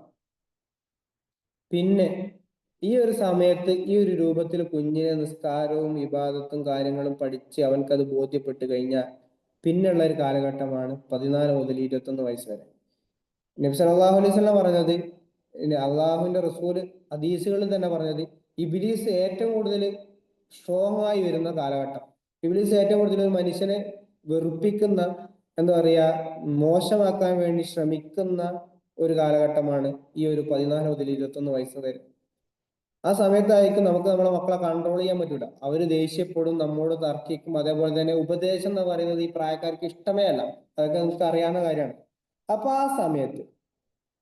ഈ സമയത്താണ് അവരുടെ ബുദ്ധി വളർന്ന് വലുതായിട്ട് അവരുടെ ഇഷ്ടത്തിനനുസരിച്ച് പ്രവർത്തിക്കാൻ പോകുന്ന സമയം. ഈ സമയത്ത് നമ്മുടെ നിയന്ത്രണത്തിൽ കിട്ടൂല മക്കളെ. അപ്പൊ ആ സമയത്ത് ഉപദേശിക്കുകയും അതേപോലെ തന്നെ പ്രചോദിപ്പിക്കുകയാണ് വേണ്ടത്. നല്ല നല്ല കാര്യങ്ങൾ ചെയ്യുമ്പോൾ പ്രോത്സാഹിപ്പിക്കുകയും ഗിഫ്റ്റ് കൊടുക്കുകയും അതേപോലെ തന്നെ നല്ല രീതിയിലുള്ള ഉപദേശം മാത്രമേ നടക്കുള്ളൂ. ഈ സമയത്ത് അവരുടെ മതവിശ്വാസം ശക്തിപ്പെടുത്താൻ വേണ്ടിയിട്ട് അവരുടെ നിസ്കാരങ്ങൾ നിങ്ങൾ വാച്ച് ചെയ്യണം, അവരുടെ ഖുർആനുകൾ നിങ്ങൾ വാച്ച് ചെയ്യണം. അതേപോലെ തന്നെ നല്ല രീതിയിൽ നിങ്ങളെ മക്കളെ നിങ്ങൾ ഒബ്സർവ് ചെയ്യാനാണ്. ഒബ്സർവ് ചെയ്യുന്നതിനേക്കാൾ ഉപരി നിങ്ങൾ വാച്ച് ചെയ്തുകൊണ്ടേയിരിക്കണം. സദാസമയം നിങ്ങളെ മക്കൾ എന്തൊക്കെ കാര്യങ്ങൾ ചെയ്യുന്നുണ്ടെന്ന് കൃത്യമായി നിങ്ങൾക്ക് ബോധ്യം വേണം. ഏതൊക്കെ രക്ഷിതാക്കൾക്ക് പറയാൻ പറ്റും, എന്റെ 14 മുതൽ 21 വയസ്സ് വരെയുള്ള എന്റെ മകൻ അല്ലെങ്കിൽ എന്റെ മകൾ കൃത്യമായിട്ട് നിസ്കരിക്കുന്നുണ്ട്, കൃത്യമായിട്ട് ഖുർആൻ ഓതുന്നുണ്ട്, അല്ലെങ്കിൽ മോശമായിട്ടുള്ള ഒരു ബാഡ് ഹാബിറ്റുകളിൽ നിന്ന് അവന് സുരക്ഷിതനാണ്, അവൻ സംരക്ഷിക്കപ്പെട്ടിട്ടുണ്ടെന്ന് ആർക്ക് ഉറപ്പ് നൽകാൻ പറ്റും? അപ്പൊ നമ്മളെ മക്കളെ ശ്രദ്ധിച്ചുകൊണ്ടേയിരിക്കണം. നിങ്ങളെ മക്കൾ കറക്റ്റ് ആയിട്ട് എപ്പോൾ ക്ലാസ്സിന് പോകുന്നു, എപ്പോൾ തിരിച്ചു വരുന്നു, ആരുമായിട്ടാണ് നിങ്ങളെ മകന്റെ ബെസ്റ്റ് ഫ്രണ്ട്സ് ആരൊക്കെയാണ്, അവന്റെ ഫ്രീ ടൈം ആരുടെ കൂടെയാണ് സ്പെൻഡ് ചെയ്യുന്നത്, എന്തിനു വേണ്ടിയാണ് സ്പെൻഡ് ചെയ്യുന്നത്, ഇതൊക്കെ ഈ സമയത്ത് നമ്മൾ ബോധ്യപ്പെടണം. അതിലെന്തെങ്കിലും തെറ്റുകൾ ഉണ്ടെങ്കിൽ നല്ല രീതിയിൽ അതൊക്കെ തിരുത്തി കൊടുക്കുകയും വേണം. അപ്പോ ഞാൻ പറയാണ്, നമ്മുടെ മക്കള് സ്വഭാവം രൂപീകരിക്കുന്നത് 3 ഘട്ടങ്ങളായിട്ടാണ്, അല്ലെങ്കിൽ 3 രീതികളിലാണ്. ഒന്ന്, മാതാപിതാക്കളിൽ നിന്ന്, രക്ഷിതാക്കളിൽ നിന്ന് കണ്ടുപഠിക്കും. രണ്ടാമത് ഇസ്ലാമികപരമായിട്ടുള്ള മൂല്യങ്ങൾ, അതായത് അവർ വായിച്ച് പഠിക്കുന്ന കാര്യങ്ങൾ, വായിച്ചും കേട്ടും പഠിക്കുന്ന അറിവുകളിൽ നിന്ന് അവരുടെ ഉണ്ടാകുന്ന സ്വഭാവത്തിലുണ്ടാകുന്ന മാറ്റങ്ങൾ. അതേപോലെ തന്നെ ഇമോഷണൽ ആയിട്ട് അവർ നേടിയെടുക്കുന്ന ഒരുപാട് സ്വഭാവങ്ങൾ. അപ്പൊ ഈ 3 രീതിയിലായിരിക്കും ഒരു കുഞ്ഞിനുണ്ടാകുന്ന ഈ 3 കാര്യങ്ങളാണ് ഒരു കുഞ്ഞിന്റെ സ്വഭാവത്തെ ക്രിയേറ്റ് ചെയ്യുക, അല്ലെങ്കിൽ മാനസിക അവസ്ഥയെ, ചിന്താഗതിയെ ക്രിയേറ്റ് ചെയ്യുക. അപ്പോൾ മാതാപിതാക്കളുടെ കാര്യം ഞാൻ വീണ്ടും ഇനിയും പറയേണ്ട ആവശ്യമില്ല, അതൊരു റിപ്പീറ്റേഷൻ ആവും. അവർക്ക് അവരുടെ മുന്നിൽ നല്ല രീതിയിൽ പെരുമാറുക, അവര് നമ്മെ നിരീക്ഷിക്കുന്നുണ്ട് എന്ന് മനസ്സിലാക്കിയിട്ട് അവരുടെ മുന്നിൽ തർക്കിക്കുകയും മോശ സംസാരങ്ങൾ ഇടാതിരിക്കുകയും അവർക്ക് നമ്മളൊരു റോൾ മോഡലായി മാറുക. ഉദാഹരണം പറഞ്ഞാൽ നമ്മൾ സത്യം പറഞ്ഞു കഴിഞ്ഞാൽ നമ്മളെ മക്കളും സത്യം പറയും എന്നുള്ളതാണ്. അതേപോലെ തന്നെ അടുത്തതായിട്ട് നമ്മൾ നമ്മളെ മക്കൾക്ക് കൊടുക്കേണ്ടതാണ് ഇസ്ലാമികപരമായിട്ടുള്ള മൂല്യങ്ങൾ. അവർ പഠിക്കാൻ തുടങ്ങുന്ന കാലസമയത്ത് ഞാൻ നേരത്തെ പറഞ്ഞു, നിസ്കാരം പഠിപ്പിക്കുക, ഖുർആൻ ഓതാൻ പഠിപ്പിക്കുക, നബിമാരുടെയും വലിയ വലിയ പണ്ഡിതന്മാരുടെയും കഥകൾ പറഞ്ഞുകൊണ്ട് അവരെ എന്താ പറയുക, ഒരു ചിന്താശേഷി വളർത്തിക്കൊണ്ടുവരിക. അതേപോലെ തന്നെ ഞാൻ പറഞ്ഞു, ഭക്ഷണ മര്യാദ വളരെ ഇമ്പോർട്ടൻ്റ് ആണ്. ഫുഡ് കഴിക്കുന്ന സമയത്ത് അവരുടെ ഡിസിപ്ലിൻ ഉണ്ടാക്കിയെടുക്കാൻ വേണ്ടി ശ്രമിക്കുക. അതേപോലെ തന്നെ എന്താണ്, വീണ്ടും ഇമാം ഗസാലി റളിയല്ലാഹു പറയുന്ന ഒരു നിർദ്ദേശമാണ് ആർഭാടങ്ങൾ. അല്ലെ, ആർഭാടങ്ങളെ കുറിച്ച് നമ്മളെ മക്കൾ സംസാരിക്കുന്നുണ്ടെങ്കിൽ അത് നമ്മളെ മക്കളെ ഭാഗത്തു നിന്ന് ഉണ്ടായി കഴിഞ്ഞാൽ അതിനെ കൺട്രോൾ ചെയ്യാൻ നമ്മളെ മക്കളെ നമ്മൾ ഗുണദോഷിക്കും. അതായത് ആർഭാടത്തെ കുറിച്ചും എൻജോയ്മെന്റിനെ കുറിച്ചൊക്കെ മക്കളെ വല്ലാതെ സംസാരിക്കാൻ തുടങ്ങിയിട്ടുണ്ടെങ്കിൽ അവരെ അതിന്റെ എന്താ പറയുക നെഗറ്റീവ് ആൻഡ് പോസിറ്റീവുകൾ പറഞ്ഞു കൊടുത്തുകൊണ്ട് അവരെ അതിൽ നിന്നും പിന്തിരിപ്പിക്കണം എന്നുള്ളതാണ്. അതേപോലെ തന്നെ നല്ല കാര്യങ്ങൾ നമ്മളെ മക്കളെ ഭാഗത്ത് നിന്ന് ചെയ്യുന്നത് കണ്ടാൽ പ്രോത്സാഹിപ്പിക്കണം.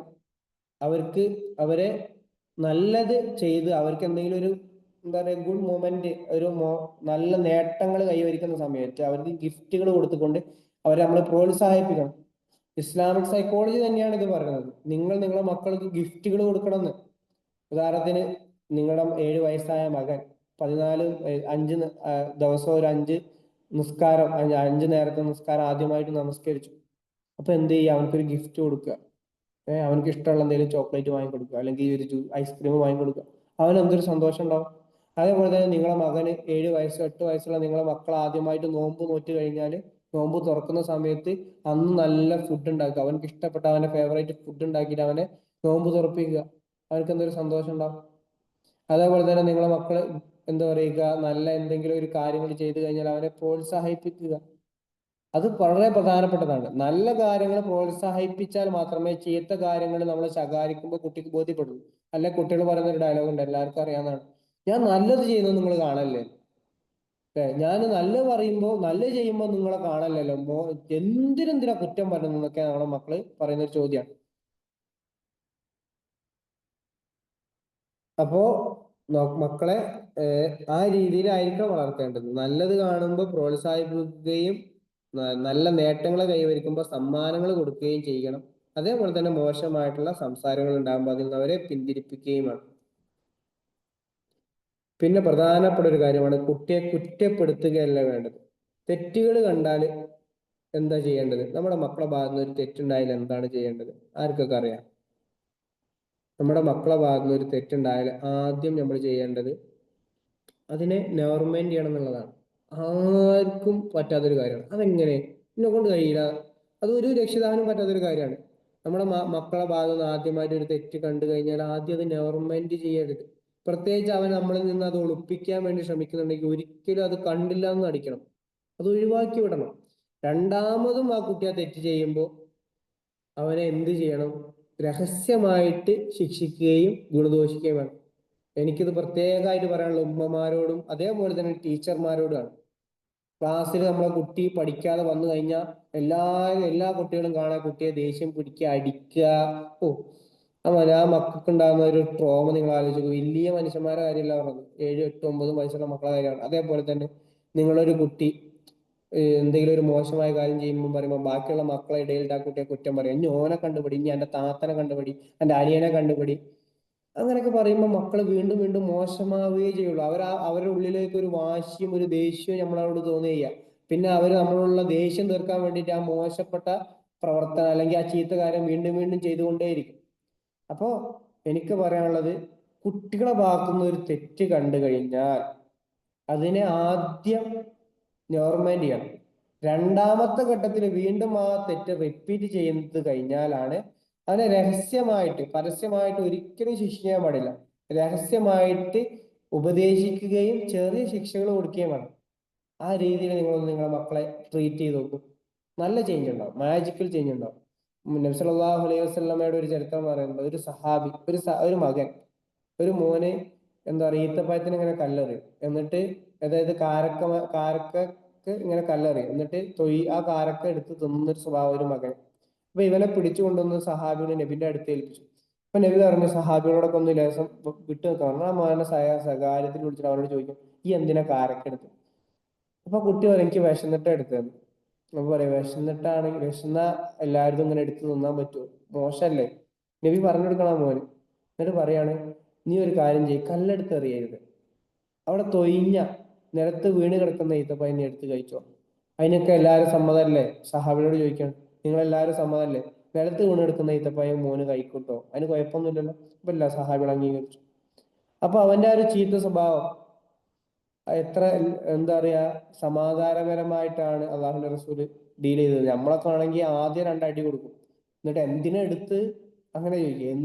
ഒരു കയ്യിൽ വടി ഉണ്ടാവും, അല്ലെ ഒരു കയ്യിൽ വല്ല ചട്ടകോ സ്പൂണൊക്കെ ഉണ്ടാവും, വല്ല വല്ല സ്കെയിലൊക്കെ ഉണ്ടാവും. എന്നിട്ടായിരിക്കും ചോദിക്കുക, എന്തിനാ എടുത്തത്, എന്തിനാ പറഞ്ഞത്. അങ്ങനെ പറഞ്ഞു കൊടുത്താൽ കുട്ടിക്ക് പിന്നെയും ദേഷ്യം വാശിയും കൂടിയുള്ള അവന് പിന്നെയും അതേപോലെ പെരുമാറുകയും ചെയ്യും. അതൊക്കെ നിങ്ങൾക്ക് അറിയാവുന്ന കാര്യമാണ്. പിന്നെ നമ്മുടെ മക്കളിലേക്ക് മടി വരാതിരിക്കാൻ വേണ്ടി നമ്മൾ ശ്രദ്ധിക്കണം. അഡിക്ഷനും മടിയും വരാതിരിക്കാൻ വേണ്ടി ശ്രദ്ധിക്കണം. ഒരുപാട് മൊബൈൽ യൂസ് ചെയ്യുന്നുണ്ടോ, അല്ലെങ്കിൽ ഏതെങ്കിലും ഒരു ആക്ഷൻ ആയിട്ട് അവനക്ക് ഉപകാരമില്ലാത്ത നെഗറ്റീവായിട്ടുള്ള ഏതെങ്കിലും ഒരു പ്രവർത്തനത്തിൽ കൂടുതലായിട്ട് ടൈം സ്പെൻഡ് ചെയ്യുന്നുണ്ടോ നമ്മൾ മനസ്സിലാക്കണം. അതേപോലെ തന്നെ മടി നമ്മളെ കുട്ടിക്ക് ഉണ്ടാകുന്നുണ്ടെങ്കിൽ ചെറിയ ചെറിയ അവനക്ക് ഇഷ്ടപ്പെട്ട മടി മാറ്റാൻ മറ്റൊരു പരിപാടി അതാണ്. അവനക്ക് ഇഷ്ടപ്പെട്ട കാര്യങ്ങൾ ഇങ്ങനെ ചെയ്യിപ്പിക്കാം. ചില മക്കൾക്ക് ഡ്രോയിങ് ആയിരിക്കും, ചില മക്കൾക്ക് എന്താ പറയാ ഡ്രൈവിംഗ് ആയിരിക്കും, ചില മക്കൾക്ക് എന്താ പറയാ സിംഗിങ് ആയിരിക്കും, പാട്ട് പാടായിരിക്കും, ചില മക്കൾക്ക് ഇങ്ങനെ വർത്താനം പറയാനായിരിക്കും ഇഷ്ടം. അപ്പൊ അവനക്ക് ഇഷ്ടപ്പെട്ട കാര്യങ്ങളിൽ അവനിങ്ങനെ എൻഗേജ്ഡ് ആക്കിയിട്ട് അവരുടെ മടി നമ്മൾ മാറ്റിയെടുക്കണം. മടി വരാതിരിക്കാൻ വേണ്ടി ശ്രമിക്കണം. പിന്നെ പ്രധാനപ്പെട്ട കാര്യം, വസ്ത്രം, താമസം, ഭക്ഷണം എന്നിവയിൽ എന്താ പറയുക, ഒരു മിതത്വം, ഒരു ലളിതമായുള്ള ജീവിതം നമ്മൾ കുട്ടികൾക്ക് കാണിച്ചു കൊടുക്കണം. നമ്മൾ തന്നെ ഒരുപാട് വിലയിട്ടുള്ള ഡ്രസ്സുകൾ വാങ്ങി നമ്മൾ എന്താ പറയാ വാരി വലിച്ച് വയറ് നിറയെ പിന്നെയും ഭക്ഷണം കഴിച്ച്, അതേപോലെ തന്നെ ഭയങ്കരമായ ആഡംബര രൂപത്തിലുള്ള ലൈഫ് സ്റ്റൈൽ ഫോളോ ചെയ്താൽ അത് നമ്മളെ കുട്ടിയും ഫോളോ ചെയ്യും. അവിടെ ആ ഒരു ലൈഫ് സ്റ്റൈൽ ഫോളോ ചെയ്യുമ്പോൾ ഉണ്ടാകുന്ന ഒരു ബിഹേവിയർ എന്താണെന്ന് വെച്ചാൽ അഹങ്കാരം നമ്മുടെ മക്കൾക്ക് ഉണ്ടാകും. അവൻ നമ്മെ ധിക്കരിക്കുന്ന രൂപത്തിലേക്ക് വരും. മനസ്സിലായോ? അഹങ്കാരിയായി കഴിഞ്ഞാൽ, നമ്മുടെ മക്കൾ അഹങ്കാരിയായി കഴിഞ്ഞാൽ അവർ നമ്മളെ പറയുന്ന വാക്കിനോ നമ്മൾ പറയുന്ന ഒരു കാര്യത്തിനോ ഒരു വിലയും കൽപ്പിക്കാതെ ഭാവിയിൽ നമ്മളെ തട്ടിക്കളിക്കുന്ന, നമുക്കൊരു വിലയും തരാതെ നമ്മെ ധിക്കരിക്കുന്ന ഒരു സ്വഭാവമായി മാറും. അപ്പം ലളിതമായിട്ടുള്ള ഒരു ലൈഫ് സ്റ്റൈൽ ആയിരിക്കണം നമ്മുടെ മക്കൾക്ക് നമ്മൾ ഉണ്ടാക്കി കൊടുക്കേണ്ടത്. അവൻ വാശി പിടിക്കുന്ന എല്ലാതും വാങ്ങിക്കൊടുക്കാതെ, അവൻ പറയുന്ന അതേ ബ്രാൻഡിന്റെ വസ്ത്രം എപ്പോഴും വാങ്ങിക്കൊടുക്കാതെ, എപ്പോഴെങ്കിലുമൊക്കെ വാങ്ങിക്കൊടുക്കണം. അവൻ പറയുന്ന ഫുഡ് എല്ലാം വാങ്ങിക്കൊടുക്കാതെ കുറച്ചൊരു ലളിതമായിട്ട് ജീവിക്കാൻ പഠിപ്പിക്കണം. ഇമാം ഖസാലി ഇതിനൊരു ഉപദേശം നൽകുന്നുണ്ട്. നിങ്ങൾ നിങ്ങളെ മക്കളെ ലൈഫിൽ ആഴ്ചയിൽ ഒരു വട്ടമെങ്കിലും എന്താ പറയാ ടേസ്റ്റ് ഇല്ലാത്ത, കുറച്ചൊക്കെ ഇറിറ്റേറ്റഡ് ആയുള്ള ഫുഡ് വാങ്ങിക്കൊടുക്കണം. അല്ലെങ്കിൽ ഫുഡ് വീട്ടിൽ ഉണ്ടാക്കണം. എന്നും സുഭിക്ഷമായ 5-6 കറികളും കുറെ പൊരിച്ചതും കരിച്ചതും അങ്ങനത്തെ ഭക്ഷണം കൊടുക്കാതെ എന്തെങ്കിലും ഒരു ദിവസം ഒരു എന്താ പറയാ ഇപ്പത്തെ അവസ്ഥ പറഞ്ഞാൽ ഒരു കറിയും ഒരു ചോറും, ഉദാഹരണം ഒരു കറിയും ഒരു ചോറും. അല്ലെങ്കിൽ രാവിലെ ആണെങ്കിൽ എന്താ പറയാ വലിയ ടേസ്റ്റ് ഇല്ലാതെ ഉപ്പുമാവ്, അതൊക്കെ ഉണ്ടാക്കി കൊടുക്കുക. അപ്പോൾ അതൊക്കെ എന്താ വെച്ചാൽ കുട്ടികൾക്ക് ക്ഷമ പഠിക്കാനും ഇങ്ങനെയും ജീവിക്കണം എന്ന് പഠിക്കാനൊക്കെ അവരെ കൊണ്ട് നമുക്ക് ചെയ്യിപ്പിക്കുക. എനിക്ക് വേണ്ടെന്ന് പറഞ്ഞാൽ പിന്നെ അപ്പൊ തന്നെ ഹോട്ടലിൽ നിന്ന് ഒരു പൊറാട്ടയും CDF ഓർഡർ ചെയ്യരുത്. അവനെ അത് കഴിക്കോ ഇല്ല എന്ന് നമ്മൾ ശ്രദ്ധിക്കുക. അല്ലെങ്കിൽ രാവിലെ പട്ടിണി കുറച്ചു നേരം കിടന്നോട്ടെ, പിന്നെ വിശക്കുമ്പോൾ അവൻ തന്നെ വന്ന് കഴിച്ചോളും. അപ്പോ ആ രീതിയിൽ നമ്മളെ മക്കളെ നമ്മളിങ്ങനെ എന്താ പറയാ ട്രീറ്റ് ചെയ്ത് കൊണ്ടുവരണം. എന്തിനു വേണ്ടിയിട്ടാണ്? അഹങ്കാരമില്ലായിരിക്കാനും ഏത് സിറ്റുവേഷനിൽ പോയാലും ജീവിക്കാനും വേണ്ടിയിട്ട് അത് വളരെയധികം അവർക്ക് ഉപകാരപ്പെടും. അവരിഷ്ടപ്പെടുന്ന, അവരാഗ്രഹിക്കുന്ന എല്ലാ കാര്യങ്ങളും അത് അപ്പം നടത്തി കൊടുത്ത് അവരെ അവരെ അങ്ങനെ ഒരു സ്വഭാവം അവർക്ക് ഉണ്ടാക്കിയെടുക്കാൻ നമ്മൾ ഒരിക്കലും പാടില്ല. അതേപോലെ തന്നെ നബി സല്ലല്ലാഹു അലൈഹി വസല്ലമ അല്ലെങ്കിൽ ഔസാലി ഇമാം ഒക്കെ പറഞ്ഞൊരു കാര്യമാണ്, നമ്മുടെ മക്കള് ഡ്രസ്സ് ചെയ്യുമ്പോൾ അതേപോലെ തന്നെ നടക്കുമ്പോഴും ഒക്കെ അവരുടെ സ്വകാര്യ ഭാഗങ്ങൾ കാണാത്ത രൂപത്തിൽ നമ്മുടെ മക്കളെ നമുക്ക് ഡ്രസ്സ് ചെയ്യിപ്പിച്ച് ചെറുപ്പത്തിലേ പഠിപ്പിക്കണം. അങ്ങനെ പഠിച്ചു കഴിഞ്ഞാൽ പിന്നെ അവൻ എത്ര മോഡേൺ ഡ്രസ്സ് ധരിച്ചാലും അവന്റെ ആ ഒരു രീതിയിലായിരിക്കും അവൻ ഡ്രസ്സ് കഴിക്കുക. അവൻ ചിലപ്പോൾ ഒരു 15,000 20,000 റുപ്യനൊക്കെ ഡ്രസ്സ് വാങ്ങിയെന്ന് വരും. പക്ഷെ അത് ഈ ഒരു രൂപത്തിലുള്ള ഇസ്ലാം നിർദ്ദേശിക്കുന്ന രൂപത്തിലുള്ള വസ്ത്രമായിരിക്കും അവൻ ധരിക്കുക. മനസ്സിലായോ? അപ്പൊ കുട്ടികളെ ചെറുപ്പത്തിൽ തന്നെ ഭക്ഷണ മര്യാദയും വസ്ത്രമര്യാദയും കിടപ്പുമുറിയിലെ മര്യാദയും ഒക്കെ പഠിപ്പിക്കണം. അതിന്റെ കൂട്ടത്തിൽ തന്നെ മുതിർന്നവരോട് നല്ല രീതിയിൽ പെരുമാറാൻ നമ്മൾ പഠിപ്പിക്കണം. അത് അത് അതിൽപ്പെട്ടതാണ് എന്താണ്, മുതിർന്ന ആൾക്കാരെ കാണുമ്പോൾ എഴുന്നേൽക്കുക. അതേപോലെ തന്നെ അവർ സംസാരിക്കുമ്പോൾ, മുതിർന്ന ആൾക്കാർ സംസാരിക്കുമ്പോൾ ക്ഷമയോടുകൂടി കേട്ടിരിക്കാൻ വേണ്ടി കുട്ടിയെ പ്രചോദിപ്പിക്കുക. ഇത്തരം കാര്യങ്ങളൊക്കെ. അപ്പോ ചുരുക്കി പറഞ്ഞാല് നമ്മുടെ മക്കളെ ലളിതമായിട്ട് ജീവിക്കാനും ഡിസിപ്ലിനായിട്ട് ജീവിക്കാനും നമ്മൾ ഇങ്ങനെ ട്രീറ്റ് ചെയ്തുകൊണ്ടേയിരിക്കണം. ആദ്യം ഭക്ഷണ മര്യാദ പഠിപ്പിക്കണം, പിന്നീട് എന്താണ് പറയുക, വസ്ത്രമര്യാദ പഠിപ്പിക്കണം. അതിന്റെ കൂടെ തന്നെ മുതിർന്നവരോട് എങ്ങനെ സംസാരിക്കണം എന്ന് പഠിപ്പിക്കണം. അതിന്റെ ഇടയിൽ അവന്റെ കൂട്ടുകെട്ടുകൾ, അവന്റെ സംസാരങ്ങൾ ഒബ്സർവ് ചെയ്തിട്ട് അതിന് വേണ്ട രൂപത്തിലുള്ള നിർദ്ദേശങ്ങൾ കൊടുക്കണം. അപ്പോ ഇവിടെ കുറച്ച് ആൾക്കാർക്ക് ഡൗട്ട് ഉണ്ടാവും, സാറേ ഉസ്താദെ എന്റെ മക്കൾക്ക് ചെറിയ ചെറിയ അഡിക്ഷനുകൾ ഉണ്ട്, അതെങ്ങനെ മാറ്റാം? അപ്പോൾ അഡിക്ഷൻ ആണെങ്കിലും എന്താ പറയാ, ബാഡ് ബിഹേവിയർ ആണെങ്കിലും, മോശമായ സ്വഭാവമാണെങ്കിലും, ഇത് രണ്ടും മാറ്റണം. ആദ്യമായി ചെയ്യേണ്ടത് ഒബ്സർവേഷൻ ആണ്. എന്താണ് എന്റെ കുട്ടിയുടെ മോശ സ്വഭാവം, അതിനുള്ള കാരണം എന്താണെന്ന് കറക്റ്റ് ഒബ്സർവ് ചെയ്ത് കണ്ടുപിടിക്കുക എന്നുള്ളതാണ്. അതേപോലെ തന്നെ ബാഡ് ഹാബിറ്റുകൾ ഉണ്ടെങ്കിൽ നിരീക്ഷിക്കുക, അവൻ എത്ര മണിക്കൂർ ആ പരിപാടി ചെയ്യുന്നുണ്ട്, ആ ഒരു മോശ പ്രവർത്തനം ചെയ്യുന്നുണ്ട്. ഉദാഹരണം പറഞ്ഞാൽ നിങ്ങളെ കുട്ടി മൊബൈലിൽ ഓവർ അഡിക്റ്റഡ് ആണെങ്കിൽ എത്ര മണിക്കൂർ അവൻ മൊബൈൽ കാണുന്നുണ്ട്, അവൻ എങ്ങനെയാണ് മൊബൈൽ യൂസ് ചെയ്യുന്നത്, അവൻ എന്തിനു വേണ്ടിയാണ് ഫോൺ യൂസ് ചെയ്യുന്നത്, ഒബ്സർവ് ചെയ്യുക. എന്നിട്ട് അവിടെ ചെയ്യേണ്ടത് റീപ്ലേസ്മെന്റ് ആണ്.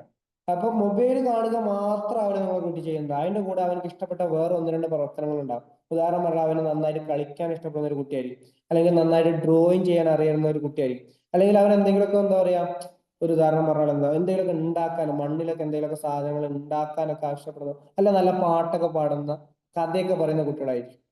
അപ്പോൾ അത് നമ്മൾ ഒബ്സർവ് ചെയ്യുക, ആദ്യം നമ്മൾ ഒബ്സർവ് ചെയ്യുക. എന്നിട്ട് ഈ ബാഡ് ഹാബിറ്റിനെ അവിടെ റീപ്ലേസ് ചെയ്തിട്ട് അവിടെ ഒരു പുതിയ ഹാബിറ്റ്, അവനക്ക് ഇഷ്ടപ്പെട്ട ഹാബിറ്റിനെ മാറ്റിയെടുക്കുക. ഉദാഹരണം പറഞ്ഞാൽ നിങ്ങളെ കുട്ടി ഫോൺ അഡിക്റ്റ് ആണെങ്കിൽ മൊബൈലിൽ അവനക്ക് ഇഷ്ടപ്പെട്ട നല്ല നല്ല, ഉദാഹരണങ്ങൾ ഡ്രോയിങ് വരയ്ക്കാൻ ഇഷ്ടപ്പെടുന്ന കുട്ടിയാണെങ്കിൽ അവന്റെ ഫോണിൽ അവന് കാണുന്ന ഷോർട്സ് വീഡിയോസ് ഒക്കെ നല്ല ഡ്രോയിങ്ങുമായിട്ട് റിലേറ്റബിൾ ആയിരിക്കാം. അത് നമുക്ക് കൺട്രോൾ ചെയ്യാൻ പറ്റും. നോട്ട് ഇൻട്രസ്റ്റ് കൊടുത്തുകൊണ്ടും, ഇൻട്രസ്റ്റ് അങ്ങനത്തെ ഓപ്ഷനുകളൊക്കെ യൂട്യൂബിലും ഇൻസ്റ്റഗ്രാമിലൊക്കെ ഉണ്ടല്ലോ, അതൊക്കെ കൊടുത്തു കഴിഞ്ഞാൽ ഇത്തരത്തിലുള്ള റീലുകളും ഷോർട്സുകളും അവന്റെ ആ ഒരു ഫ്രണ്ട് പേജിൽ കൂടുതലായിട്ട് പ്രത്യക്ഷപ്പെടാൻ തുടങ്ങും. അപ്പൊ അവനക്ക് അറിയാതെ ഇങ്ങനെ വരയ്ക്കാനും എഴുതാനൊക്കെ ഉള്ള ഒരു ആഗ്രഹം ഇങ്ങനെ മനസ്സിലിങ്ങനെ കൊണ്ടുവരും. ഇങ്ങനെ വല്ലാതെ ഇങ്ങനെ പുറത്തു വരുന്ന സമയത്ത് ഇടക്കൊക്കെ ഒരു പേപ്പറും പേനയും എടുത്തിട്ട്, അല്ലെങ്കിൽ ഒരു കളർ ബോക്സ് ഒക്കെ എടുത്തിട്ട് മോനെ കൊടുക്കും, നീ ഒന്ന് വരച്ചു നോക്ക്, ആ കുട്ടി വരയ്ക്കുന്ന പോലെ ഒന്ന് വരച്ചു നോക്കുക എന്നൊക്കെ പറഞ്ഞിട്ട് മെല്ലെ അവനെ, അപ്പൊ അവൻ ആദ്യമൊക്കെ ഒരു ഇഷ്ടം കാണിക്കില്ല. അപ്പൊ പിന്നെയും അവന്റെ പുറകെ നടക്കുമ്പോൾ രണ്ടു മൂന്ന് പ്രാവശ്യം നമ്മൾ പറയുമ്പോൾ അവനക്ക് ഒരു താല്പര്യം തോന്നും, അവന് മെല്ലെ വരക്കും. അപ്പൊ ആ വരക്കുന്ന സമയത്ത് അവനെ പ്രോത്സാഹിപ്പിക്കുക, അവനക്ക് ഗിഫ്റ്റ് കൊടുക്കുക, നല്ലൊരു കളർ ബോക്സ് ഒക്കെ വാങ്ങി കൊടുക്കുക, നല്ലൊരു എന്താ പറയാ ഡ്രോയിങ് പാഡ് ഒക്കെ വാങ്ങി കൊടുക്കുക.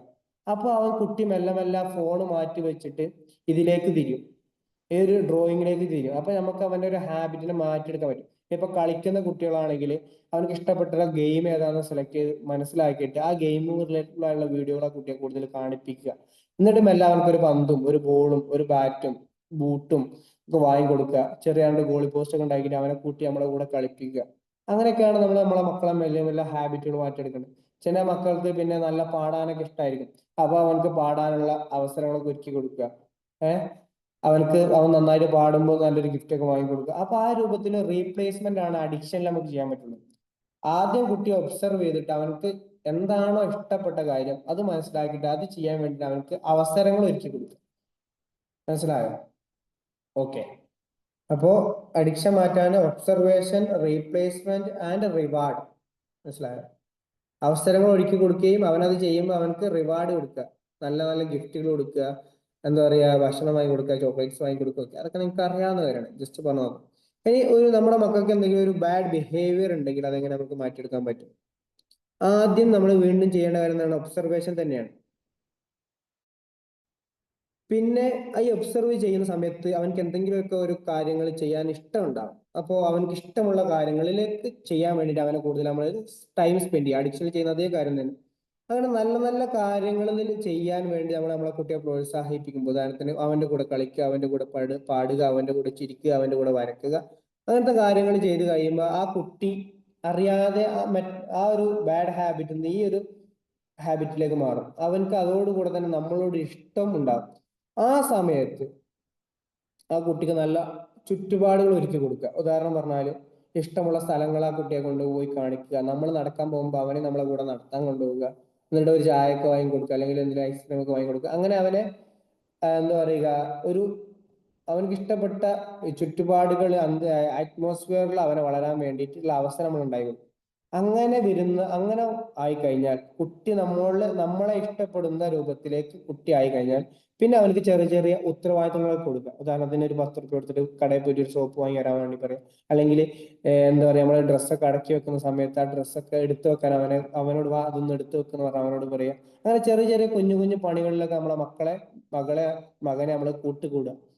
അങ്ങനെ കൂട്ടുകൂടി കഴിഞ്ഞാൽ പൂർണ്ണമായും ഈ ഒരു 3 സ്റ്റേജ് കഴിഞ്ഞാൽ ആദ്യം അവന്റെ കൂടെ അവനക്ക് ഇഷ്ടമുള്ള കാര്യങ്ങൾ ചെയ്യാൻ വേണ്ടി പ്രോത്സാഹിപ്പിക്കുക. രണ്ടാമത് അവന്റെ കൂടെ അവനക്ക് ഇഷ്ടപ്പെട്ട സ്ഥലങ്ങൾ കൊണ്ടുപോയി കാണിക്കുകയും നമ്മളെ കൂടെ അവനെ നടത്താനും ട്രിപ്പ് കൊണ്ടുപോകാനൊക്കെ വേണ്ടി ശ്രമിക്കുകയും, അല്ലെങ്കിൽ ഇങ്ങനെ പുറത്ത് കൊണ്ടുപോകുമ്പോഴൊക്കെ അവനെ കൊണ്ടുപോവുകയും ചെയ്ത് അല്ലെങ്കിൽ അവളെ കൊണ്ടുപോവുകയും ചെയ്ത് കഴിഞ്ഞ് പിന്നെ മൂന്നാമതായിട്ട് അവനക്ക് ചെറിയ ചെറിയ ഇങ്ങനെ ഡ്യൂട്ടികളൊക്കെ കൊടുത്ത്, അപ്പോ ആ രൂപത്തിൽ അവനക്ക് നമ്മളോട് ഒരു മതിപ്പും ഒരു പരിഗണനയും നമ്മളോട് ഒരു താല്പര്യവും വന്നു കഴിഞ്ഞതിന് ശേഷം ചെറിയ ചെറിയ ഉപദേശങ്ങൾ കൊടുക്കുക. ചെറിയ ചെറിയ എന്താ പറയുക, വിജ്ഞാനങ്ങൾ, നോളേജ് റിലേറ്റബിൾ ആയിട്ടുള്ള ചെറിയ ചെറിയ അറിവുകൾ, അവന്റെ ബാഡ് ഹാബിറ്റ് മോശമാണെന്ന് എനിക്ക് ബോധ്യപ്പെടുന്ന രൂപത്തിലുള്ള ചെറിയ ചെറിയ കഥകൾ അവനക്ക് പറഞ്ഞു കൊടുക്കുക.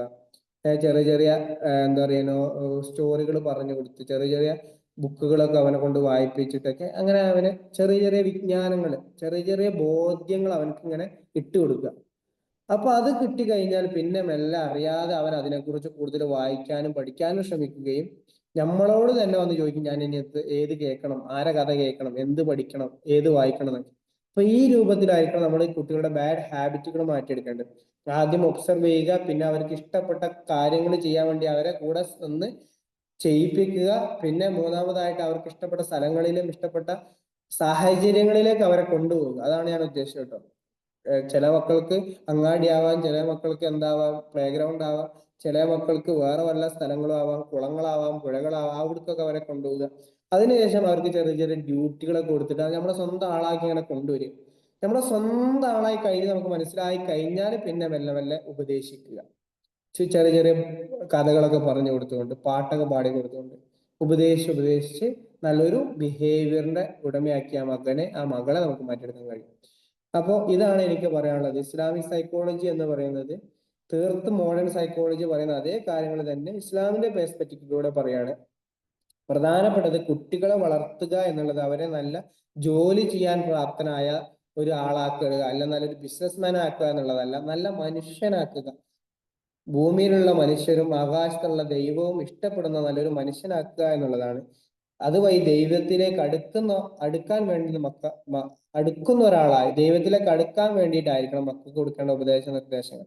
ഇതാണ് ഇസ്ലാമിക് സൈക്കോളജിയിലെ ആകെ ഒരു ടോട്ടൽ. ഓക്കെ, അപ്പോൾ ഇത്രയും കാര്യങ്ങളാണ് എനിക്ക് നിങ്ങളോട് ഷെയർ ചെയ്യാനുള്ളത്. ഞാൻ പറഞ്ഞ കാര്യങ്ങൾ നിങ്ങൾക്ക് മനസ്സിലായിട്ടുണ്ടാവും, ബോധ്യപ്പെട്ടിട്ടുണ്ടാവും എന്ന് ഞാൻ വിശ്വസിക്കുന്നു. എന്തെങ്കിലുമൊക്കെ സംശയങ്ങൾ ഉണ്ടെങ്കിൽ നിങ്ങൾക്ക് ചോദിക്കാം, ഇൻഷാ അള്ളാ.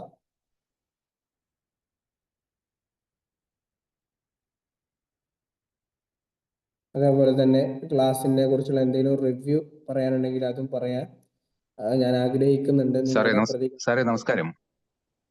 ഓക്കെ, നമസ്കാരം സാർ. സാറ് പറഞ്ഞത് ആദ്യം മുതൽ അവസാനം വരെ ഞാൻ കേട്ടു. ഒരു കുട്ടിയുടെ വളർച്ചയ്ക്ക് ഒരു നല്ലൊരു മനുഷ്യനായി മാറുന്നതിന് വേണ്ടിയിട്ടുള്ള നിർദ്ദേശങ്ങളും അതിന്റെ വഴികളുമാണ് സാറ് നിർദ്ദേശിച്ചിട്ടുള്ളത്. അതോടൊപ്പം തന്നെ അതിലൊന്ന് കൂട്ടി പറയാനുള്ള ഒരു കാര്യം, എന്റെ ഒരു അഭിപ്രായത്തിൽ എന്ന് പറഞ്ഞാല് ഈ രൂപത്തില് സ്പിരിച്വൽ ആയിട്ടൊക്കെ വേണം, അതൊക്കെ ഓരോ മതത്തിന്റെയും മറ്റും ഭാഗമാണ്. അതോടൊപ്പം തന്നെ ഒരു ഉത്തമ പൗരനായി കുട്ടിയെ വളർത്തിയെടുക്കുന്നതിനുള്ള അടിത്തറയാണ് നമ്മൾ ചെറുപ്പം മുതലേ കാണേണ്ടത്. അതാണ് പലപ്പോഴും ഇല്ലാതിരിക്കുന്നത്. ഒരു കുട്ടി സമൂഹത്തിൽ ഏറ്റവും ഒരു ഉത്തമ പൗരനായിട്ട് എങ്ങനെ വളരണം എന്നുള്ള രൂപത്തിലാണ് നമ്മളതിനെ ഒരു ആത്യന്തികമായിട്ട് കാണേണ്ടത്.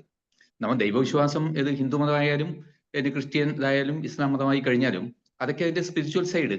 ഇപ്പൊ നമ്മൾ ഏത് വിഭാഗത്തിൽ പെട്ട് കഴിഞ്ഞാലും കുട്ടികളെ നമ്മൾ പഠിപ്പിക്കുന്നത് നല്ലൊരു കുട്ടിയായിട്ട് വളരാൻ, രക്ഷകർത്താക്കളെയും അതുപോലെ തന്നെ ബന്ധപ്പെട്ട ആളുകളെയൊക്കെ സ്നേഹിക്കാനും ബഹുമാനിക്കാനും. സാർ പറഞ്ഞല്ലോ ഒക്കെ ശരി തന്നെയാണ്.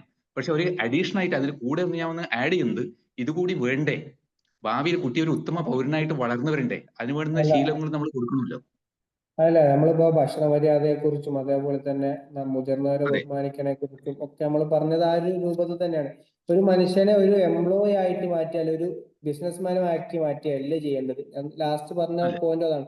നല്ല മനുഷ്യനായിട്ട് മനുഷ്യനെ മാറ്റുക എന്നുള്ളതാണ് എല്ലാവരും, എല്ലാ മതവിഭാഗമാണെങ്കിലും ഏത് മോഡേൺ സൈക്കോളജി ആണെങ്കിലും പ്രൊമോട്ട് ചെയ്യുന്നത്. അത് തന്നെയാണ് ഇസ്ലാമിക് സൈക്കോളജിയും പ്രൊമോട്ട് ചെയ്യുന്നത്. മനുഷ്യനെ ഓക്കെ മനുഷ്യനായിട്ട് വളരാൻ വേണ്ടി ശ്രമിക്കുക, സാമൂഹിക മൂല്യങ്ങളുള്ള ഒരാളാക്കി മാറ്റാൻ വേണ്ടി ശ്രമിക്കുക. Okay, okay okay thank you sir. Thank you thank you. അപ്പോ എന്തെങ്കിലും ആർക്കെങ്കിലും കൂടുതൽ പറയാനോ ചോദിക്കാനുണ്ടെങ്കിൽ ചോദിക്കാം. ഇൻഷാ അല്ലാ.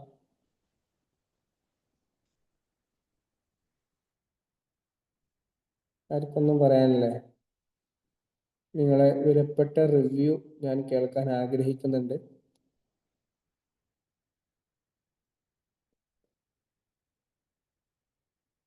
ഹലോ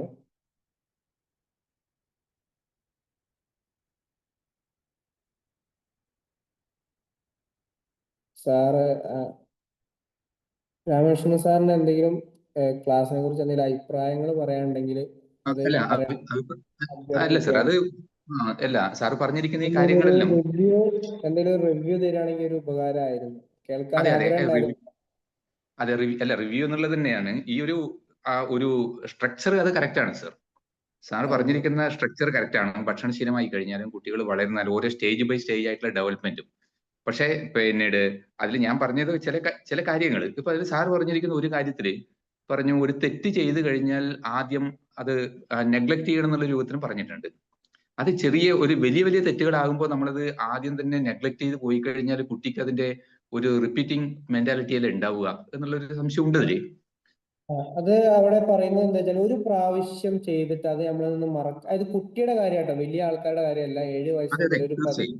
10 വയസ്സ് വരെയുള്ള ഒരു കുട്ടിയുടെ കാര്യമാണുള്ളത്. അവൻ ആദ്യം അത് നമ്മളൊന്ന് മറക്കാൻ ശ്രമിക്കുക. ഒറ്റ പ്രാവശ്യം അവന് ചെയ്താൽ അത് നമ്മൾ ആദ്യത്തെ ഫസ്റ്റ് സ്റ്റേജ് നമ്മൾ ഫസ്റ്റ് ചെയ്യുമ്പോൾ അത് നമ്മൾ ഒന്ന് നോർമൽ ചെയ്ത്, രണ്ടാമത് അവൻ റിപ്പീറ്റ് ചെയ്യുന്നുണ്ടെങ്കിൽ അവനെ കൃത്യമായിട്ട് വിളിച്ച് ഗുണദോഷിക്കണം. നമ്മൾ ആൾക്കാരുടെ ഇടയിലിട്ട് കമ്പാരിസൺ ചെയ്യുക, ശിക്ഷിക്കുകയല്ല ചെയ്യേണ്ടത്. നല്ല രൂപത്തിൽ ഉപദേശിക്കണം. അപ്പൊ ഞാനത് ഒരു പ്രവാചകന്റെ ഒരു ചരിത്രം പറഞ്ഞു. ഒരു കുട്ടി ഇങ്ങനെ ഈത്തപ്പഴത്തിന് കല്ലെറിയുന്നത് കണ്ടപ്പോൾ ആ കുട്ടിയെ അവനത് കല്ലെറിയാനുള്ള റീസൺ ആണ് ആദ്യം ചോദിച്ചത്. നമ്മളെ മക്കളെ ചെയ്യുന്ന ഒരു കാര്യമാണ്. ആദ്യം 2 അടി കൊടുക്കും, ഭയങ്കരമായിട്ട് ശകാരിക്കും, എന്നിട്ടാ ചോദിക്കുക എന്തിനാ ചെയ്തത്. അപ്പോഴേക്കും അവൻ പറയാ വിശന്നിട്ടാന്നൊക്കെ പറയുമ്പോ നമ്മൾ തന്നെ അല്ലാണ്ടായി പോകും. ഒരു ഉദാഹരണം കേട്ടോ. എല്ലാം അങ്ങനെ ആവണമെന്നല്ല. അപ്പോ കൂട്ടത്തിലിട്ട് ശിക്ഷിക്കുകയും കൂട്ടത്തിലിട്ട് കുട്ടികളെ ശകാരിക്കുകയും ചെയ്യാതെ രഹസ്യമായിട്ട് വിളിച്ചിരുത്തി അവനോട് അവന്റെ കാര്യങ്ങൾ ആരാഞ്ഞ് അതിന്റെ നെഗറ്റീവ് അവനക്ക് ബോധ്യപ്പെടുത്തി കൊടുക്കുമ്പോൾ അവനക്ക് അവന് നമ്മളൊരു പരിഗണന കൊടുക്കുകയാണ്.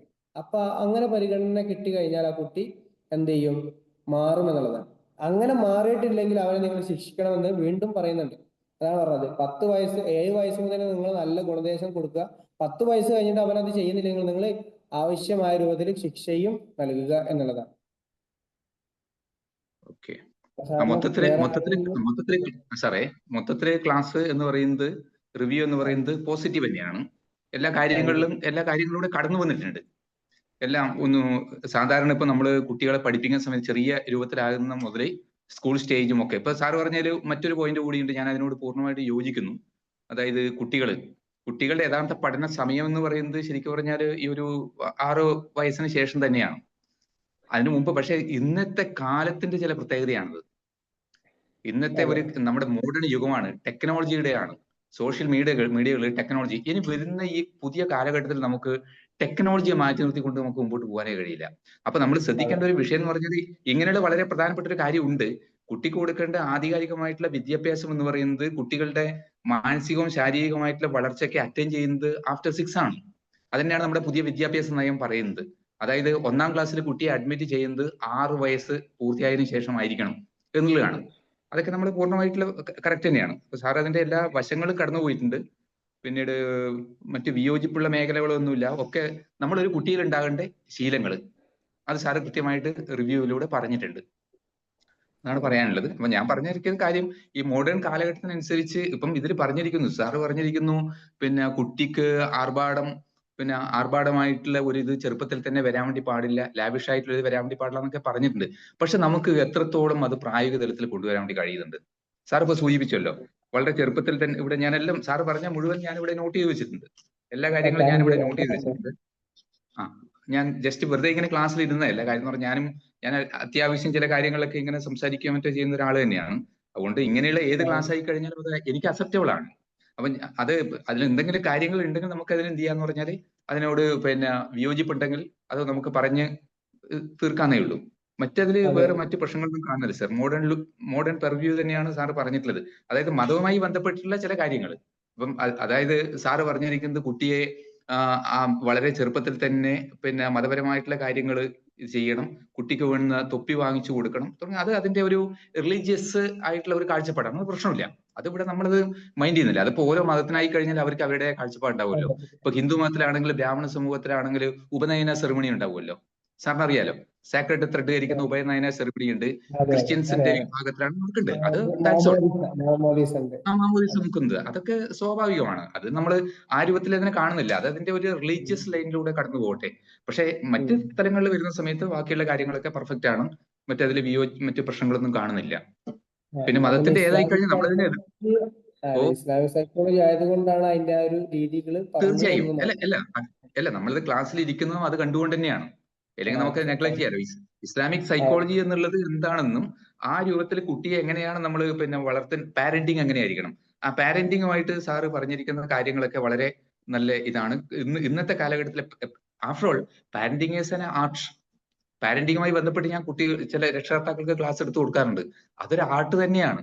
At the same time it's one of the greatest challenge.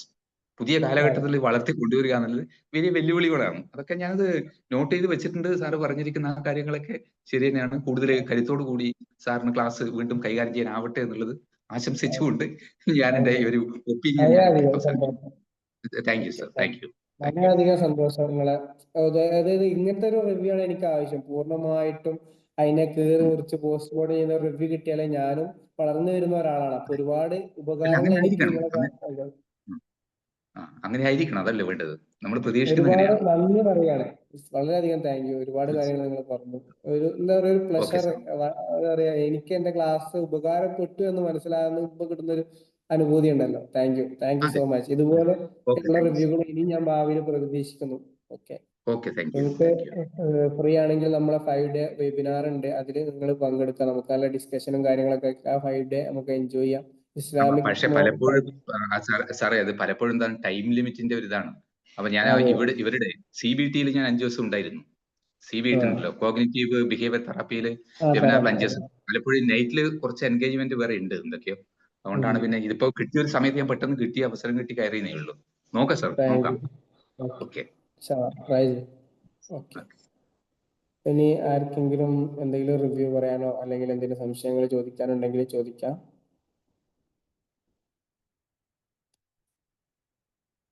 Hello,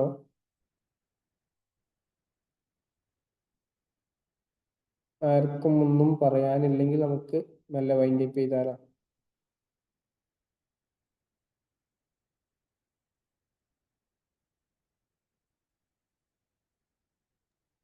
wind up ചെയ്യാം സാർ, അതാ നല്ലത്. ആൾക്കാരൊക്കെ ഏതാണ്ട് കാര്യങ്ങൾ ക്ലിയർ ആയല്ലോ. ലെഫ്റ്റ് ആണ് നമുക്ക് wind up. Left. Okay, good night. Thank you. Class കേട്ട എല്ലാവർക്കും നന്ദി പറയുകയാണ്. Thank you. ഓക്കെ.